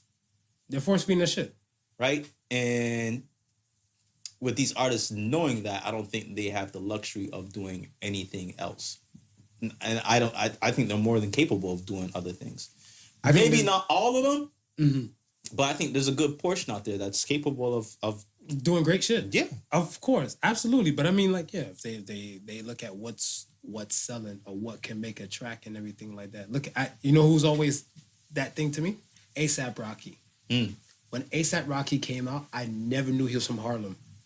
Never knew he was from Harlem. Yeah. I thought A$AP Rocky was a down south rapper. Yeah. And I was like, but why? But the down south shit was popping. When A$AP Rocky and stuff was doing his thing and stuff. It was kind of like ATL had that wave. Yeah. And 2 Chainz and shit like that and Future and all that type of stuff with it. So when he came out, I thought he was affiliated with them. I thought he was in their world. And then I realized he was from Harlem. It threw me off. But I'm like, my typical Harlem rappers, the typical New York rappers don't sound like A$AP Rocky. Right. But he's the one that kind of just started rolling with it and stuff. And I was like, well, why? Because he probably came to realization stuff like, yo, I cannot sell or make that money like that just by staying in that kind of New York lane. Yeah. And the track on that album that blew my mind and stuff whatever was the Wild for the Night Being Polite thing. I'm going wild for the night, fuck being That's what Skrillex. I've never would have thought a hip-hop New Yorker rapper would have had a track on like the EDM type of thing and stuff around that time. So when I hear I'm like, he's from where? From what? Turn up music? They're like, oh, ATL? No, he's from New York. I'm like, get the fuck out of here. I had to Google him. Harlem, New York. And I was like, this dude right here clearly went with the wave. He rolled with the wave. It's like Brooklyn niggas right now. Yeah. They're on that old grime shit. Yeah, exactly. They were like, okay, this is the wave. We're gonna run with it, whatever. With the Big Drip. I don't even know that foreign guy. Something 504? Fabio? 504? Fabio. Big Drip. I'm like, what the hell is Somebody told me he was from Toronto. See? It's a wave, baby. Somebody told me he was from Toronto and then he went to... And then he went to Brooklyn? I think it's possible. There's a good amount of Toronto MCs in New York right now. Of course, possible. Yo, you know what? Let's revisit this in about, let's say 2 to 3 weeks time, and see how much tracks come out. And let's see how many tracks has come out. I'm down with that. Because 2 to 3 weeks will make it a month since George Floyd passed and funeral. Yeah, I'm down. Yeah. All right. As y'all know, Father's Day is coming up. So by the time y'all hear this, y'all have time to fucking go get y'all fathers a gift or the people who are like fathers. I'm tired of y'all. Hey. And we're fathers too. We're fathers too. Fathers too. You So can don't send feel us some so damn don't feel gifts. like you can't send us anything. You can send us. Yeah, Feel yeah, free yeah, to send yeah, us yeah. and everything, whatever. We're just Hit us in the letting it be known. DMs We're and the letting it social be media known. plugs. Yes, Yeah. we will take the gifts we and fathers. everything We like fathers. that as well. If you ain't got no daddy on Father's Day, we'll be your fathers. The Podical fathers. There you go. I always get emotional and stuff, whatever. Like, buy your mother this diamond pendant for Mother's Day for only $899 to let her know you care. From Zales. From Zales. Zales. Kiss begins with K. All these fucking jewelry stores, all the above. And then you get that good old Father's Day. Give your dad these cargo shorts from Target, aka Target, for $10.99. What the fuck? Like, You notice Yo. every Father's Day commercial? Dad is always by the fucking grill grilling up some by shit. the grill. He the grill master or he fixing some shit. I don't fix shit, man. Look here, I pay people to fix shit for me, man. Okay? So those 207s are gonna set this, son, if you listen, when you listen to this someday, I hope you're smart enough to know, because I will probably tell don't your get 'em ass no I'm tools- vocal don't as get 'em no shit. tool sets. Don't come me no fucking tool set. We got no tool sets. I got a few screwdrivers, a few hammers. I'm good enough. Yeah. Anything else, I pay for somebody to come do that shit, That's whatever. it, that's it. We make bread over here, son. That's it. Damn it. Yo. But I feel like, like I said, fathers, we get slept on. Damn if you do, damn if you don't. Yeah. And there are some pieces of shit sperm donors out there. Of course. We're not talking about those and stuff, whatever. We're talking about to the ones that play the father role or the father-like figure role and everything like that. And I feel like you're a great father. I feel like I'm in Thank you. transition to Thank you. try and be one my damn self. And to your kids, if they'll listen to this podcast or they to get wind of it, will be an open letter to them. Because you got a girl and a boy. Wow. You got a black queen in the making. You got a black king in the making. Okay.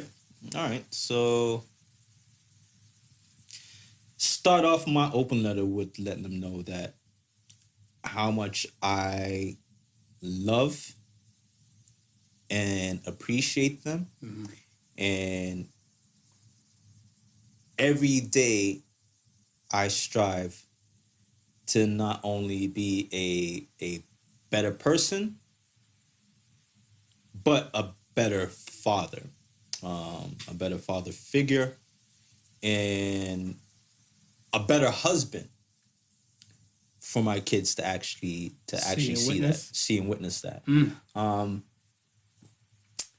What I like to say to them is, we live in a place that could be very cold and unforgiving, but also a place that's capable of a lot of love.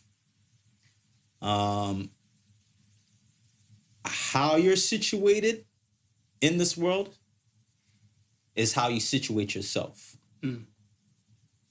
So, I say this to you personally, but I'll say it over the air. You make yourself, and then you make your way. I'm here only to do so much, and that's to give you the right tools, right? Whether that be the roof over your head, the clothing on your back, the food in your stomach, the knowledge in your brain. I can give you all of that, and I can give you all of that, and will give you all of that to the best of my ability. But at the same time, life is for the living, and I encourage you to go out and experience these things firsthand for yourself. Whatever you can avoid, I'll try to do my best to have you avoid it. But there's things that you just got to learn through life without the avoidances. To my son, you already know what time it is, man. You see. I mean, to my son and my daughter, but to my son, I'm more concerned with, because as a black man firsthand, I know what it's like. I have many friends who've been in situations of what it's like, and I don't know if it'll change by the time you reach 19 into young manhood going forward. But I pray it does. But if it doesn't, then these are my words of advice to you. Always be straight up and straightforward. Be a man of your word and someone that can be respected. I think if you keep those qualities about you, everything else should kind of fall in place. So some things might need a little bit more helping than others, but if you keep those as your measuring stick, I think the life that you choose, it should be, those things should help the road go a little bit easier. For my daughter, you are the most beautifulest thing in the world to me. And you should always feel that way and never look for anything outside of yourself to validate that. Always be confident in your ability, and I mean, you're already strong-headed, but now you gotta be able to just guide it into a direction that's going to see you through. That's it, man. I just, experience life, and I guess the greatest thing I can tell you is that I'm still alive and I'm still around to help in any situation, shape, or form that I possibly can. That's what I'm here for. That's what I think most fathers. Hey, if we're talking about emasculating, I think these are these are the things, having children and being able to guide them. I think those are things that help define you as a man. Mm-hmm. I agree. And helps give you that feeling. Because you're playing your male role. Of you playing a man. You're playing your male role. Yeah. That's it, man. What you got for X? What you got for X? Dear little terrorist. No, I'm just fucking. If you're reading this, they're on their way in helicopters. No, Howard. Dear son, I love you no matter what. You will, sometimes in life you will see some things that might shake and break your mold and your character, and you might break you down and hurt you. Don't let that stop you.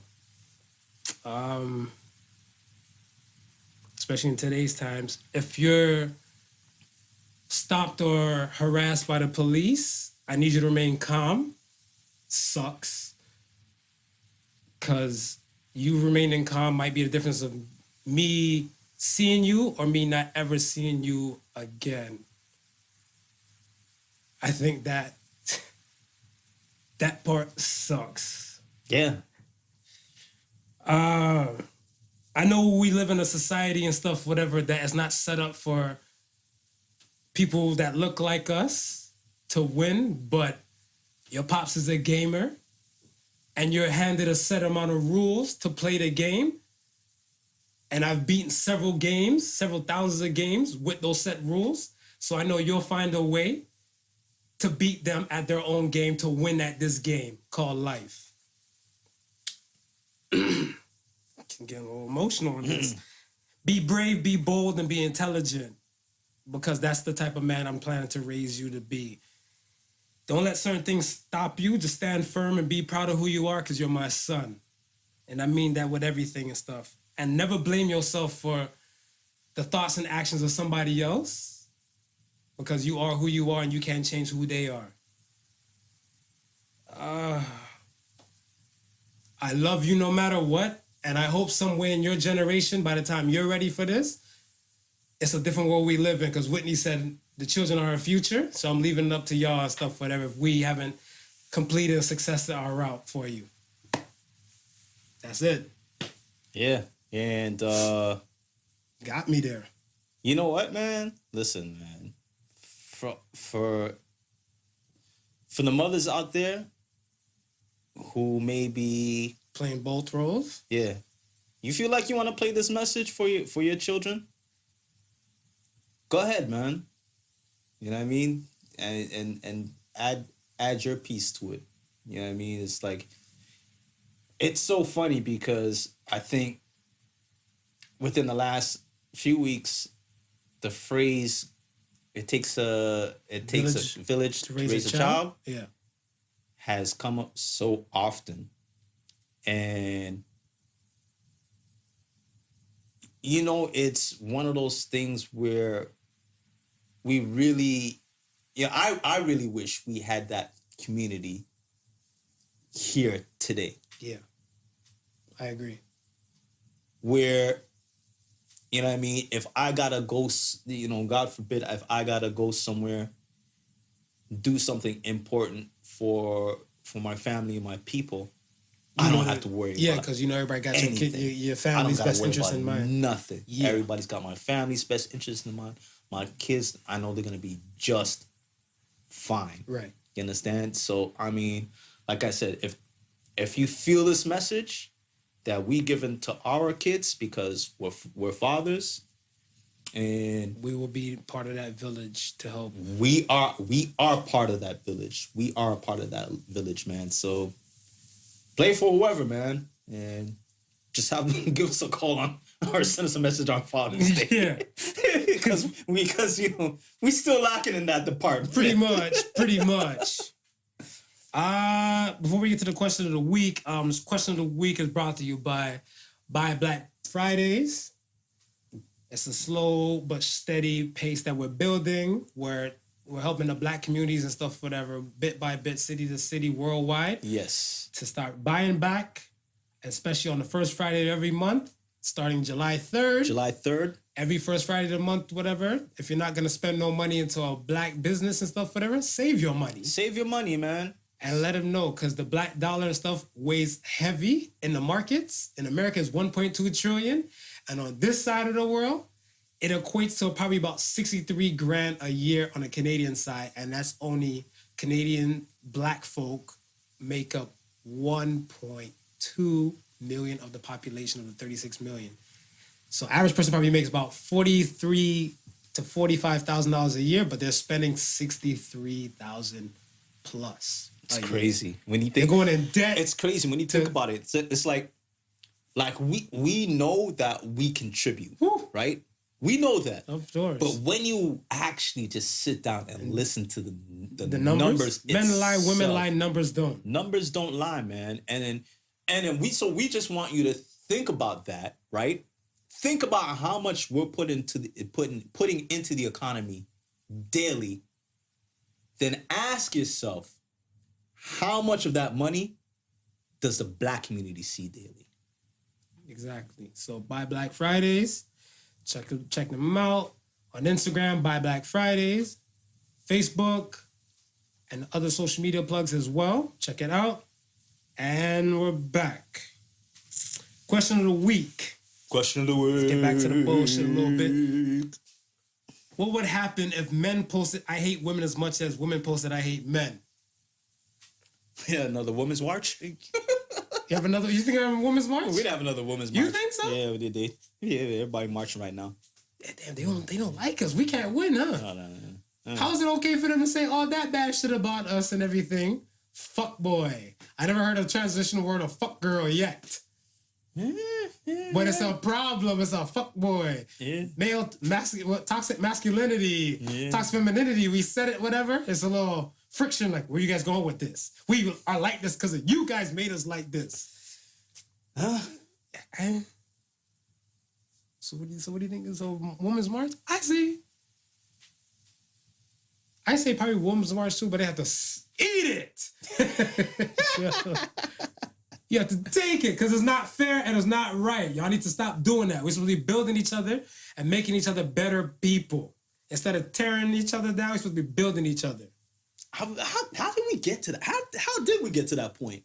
Man, I thought we were gravy after the women's suffrage movement when women are working in the workforce and doing the ones and twos. I thought we was all good. You know, remember that this had a show Living Single? It was about women living single, doing the best.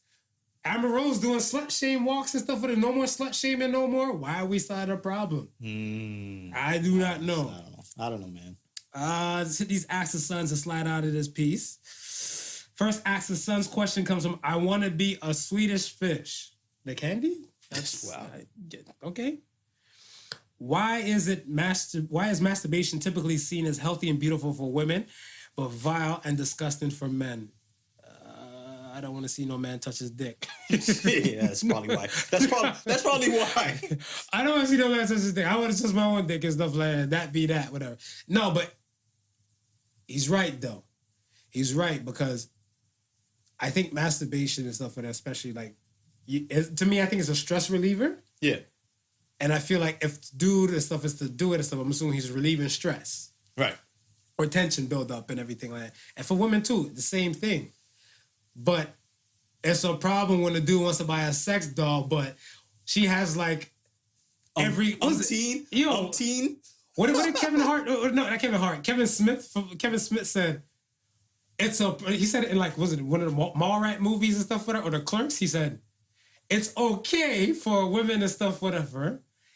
No, it's okay and stuff for women to use everything to take them to every planet, every vibrator, every rocket ship in the world. Yeah. But he's like, the minute and stuff I say I want to put some money into my special NASA, I'm a pervert. It's like, yo, facts, my G. Facts. Rabbit, pocket rocket, big dildo, little dildo, all that type of stuff and everything like that. They got a whole assortment. One dude wants to buy a sex doll, he's crucified. They got a whole assortment. You must be like, yo, let him be. I think it's because women they learn their nature to be sensual. Yeah, I can see that. You know what I mean? And men are considered oafish. Considered what? You know, an oaf? Oafish? Oh, okay, like an oaf. Okay. Right? You know what I mean? So a woman playing with herself, you conjuring up, you know, the closed eyes, sensual. The sensual, you know, the ecstasy side. Look. You ain't got that look for a man. I don't think there's nothing sensual about me jerking off. It is nothing. Not a single thing. There's nothing sensual about me jerking off. Not a single thing. Finish him. The face. Yeah. So that's probably that might be the reason. Might. Amir 0825. What old person things do you do? Boy, I am 35. I get this shit popping now. Yo, what do? You want me to go first? I grunt with every movement. I grunt with every movement. I eat dinner early as shit. Oh, I eat dinner early too. I go to sleep early. I love fresh sheets and towels. Yeah, that's some old shit. When I was young, I never appreciated that shit. When I was younger, it'd be like, like, no, I would change my sheet like maybe like every 2 weeks and stuff, whatever. Now as an older person, that shit frequent. I love a fresh smell of towel and fresh sheets. Yo, I come home and I water the lawn. Yo, I like my peace. Ordinance. Ordinance. Mm-hmm. Ordinance. I remember back then when I was younger, I was with my friends and I used to go to the places. I'm like, yo, I used to be one of those obnoxious kids just make fucking noise in a restaurant. People look like, yo, you kids don't have no home training. Now if I go somewhere, I hear some high school and stuff walk in the place and like, yeah, I know, right? I know it. Yeah. Oh, you. But I was just like them. Oh, no. That's what you got to keep reminding yourself. Hey, when you feel it, you got to just keep reminding yourself. That was once me. But I'm not, see, that's the thing. I'm not, you know what pisses me off? Sports. LeBron James and I are the same fucking age. And then make it look like LeBron's the oldest person on the fucking court. That hurt me. That don't hurt you. They're like, oh, I don't know how he's doing it. It's a miracle how he's still doing the things he does. The fuck? We both 35. It's like, this shit pissed me off. But it's so it's funny that you mention it though, right? Because when you really think about it though, not a lot of people reach the age of 35 and still be playing in the NBA. To any sport though, even if any sport, any sport, right? Yeah, and still be playing. And still be playing. You're right. Because you think what the wear and tear on their body. The wear and tear on their body, especially I mean, like okay, football, hockey. I want to say football, hockey, soccer, rugby, those type of rough shits. Anything where you're constantly running and you're constantly in contact. Like 5 years of that straight. Dude, that's a toll on your body. So if you're thinking like, so these kids are coming in from what?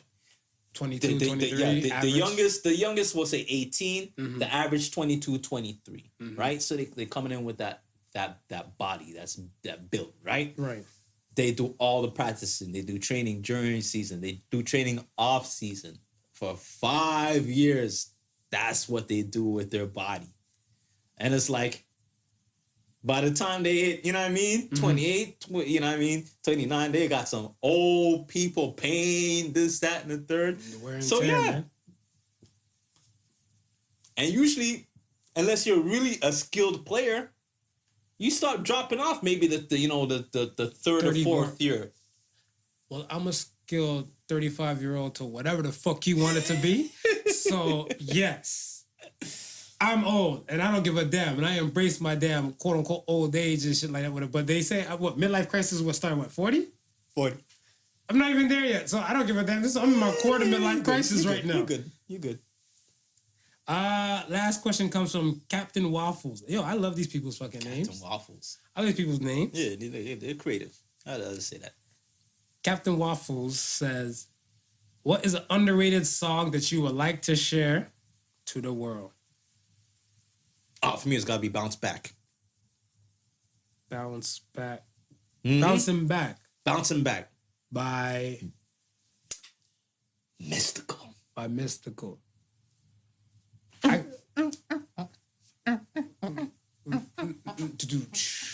like that. No.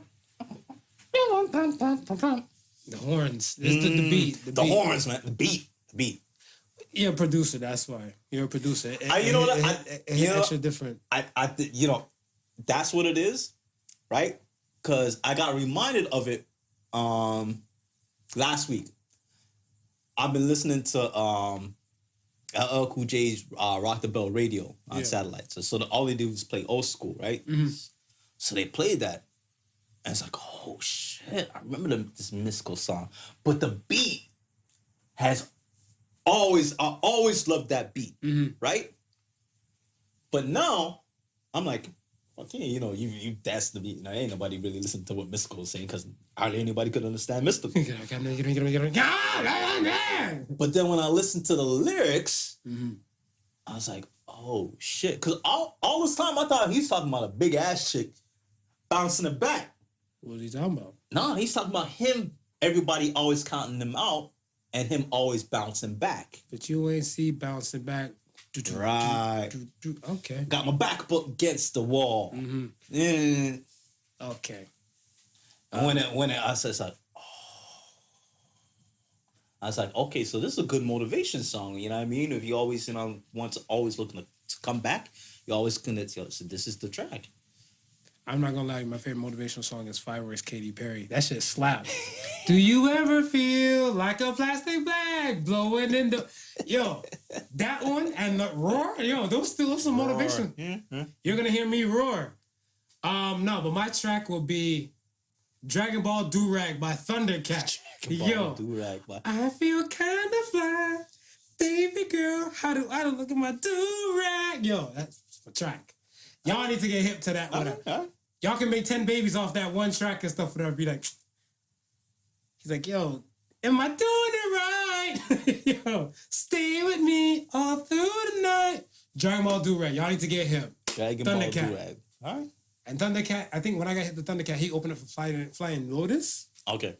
I went to Flying Lotus one time and stuff, whatever, one of my peoples and stuff, whatever, in Toronto. Lotus. Yeah, Flying Lotus and stuff. And when they came, I was like, Thundercat. I was like, yo, this guy can sing and stuff, whatever.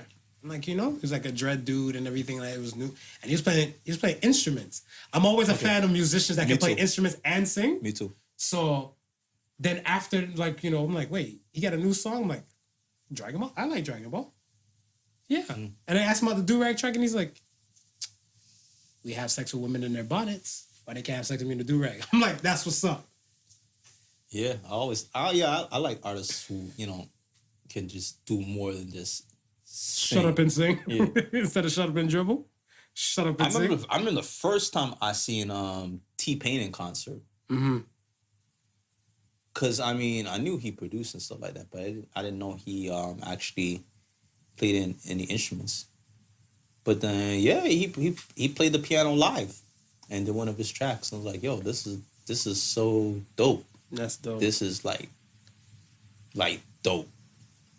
I think one of the best shows I've ever seen was The Roots. With every instrument and everything playing? Yeah. I think that's probably like the best show that I've seen, where it's just everybody who was on an instrument was just proficient with what they did. You know, during the concerts they always, like to get the band a little breakdown, let the band show off themselves. Mm-hmm. When them dudes went on, I was like, this is why I love music. Mm-hmm. You know what I mean? For the simple fact that you can take an instrument that can't make a sound itself, has a capacity to make a sound, but it takes you knowing what you're doing to make that instrument make a beautiful sounding Absolutely. piece of music. Crazy.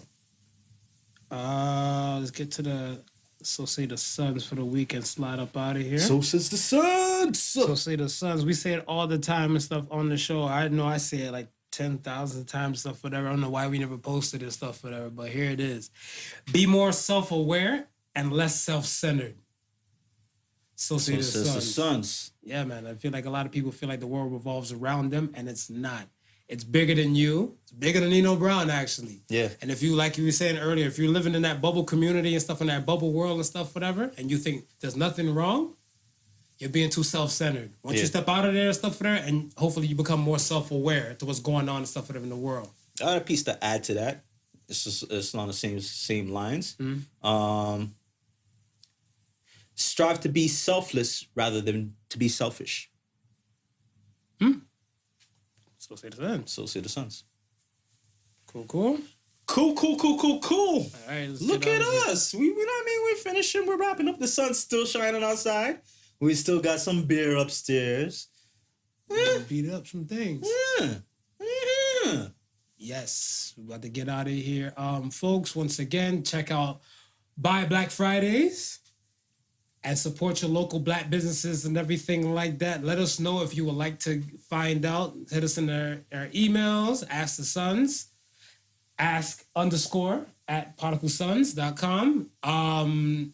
The plugs, the social media platforms, and everything. Let us know what town you're in and stuff. We can hit you up with a few businesses where you can spend your dollars on and stuff. For whatever, sure, 100%. Where you're located and stuff at. So just let us know city, state, where locations, and we'll hit you up and stuff with the locations that, again, so you can be ready to go for July 3rd. And I think one of the questions that we were getting is, why just one Friday?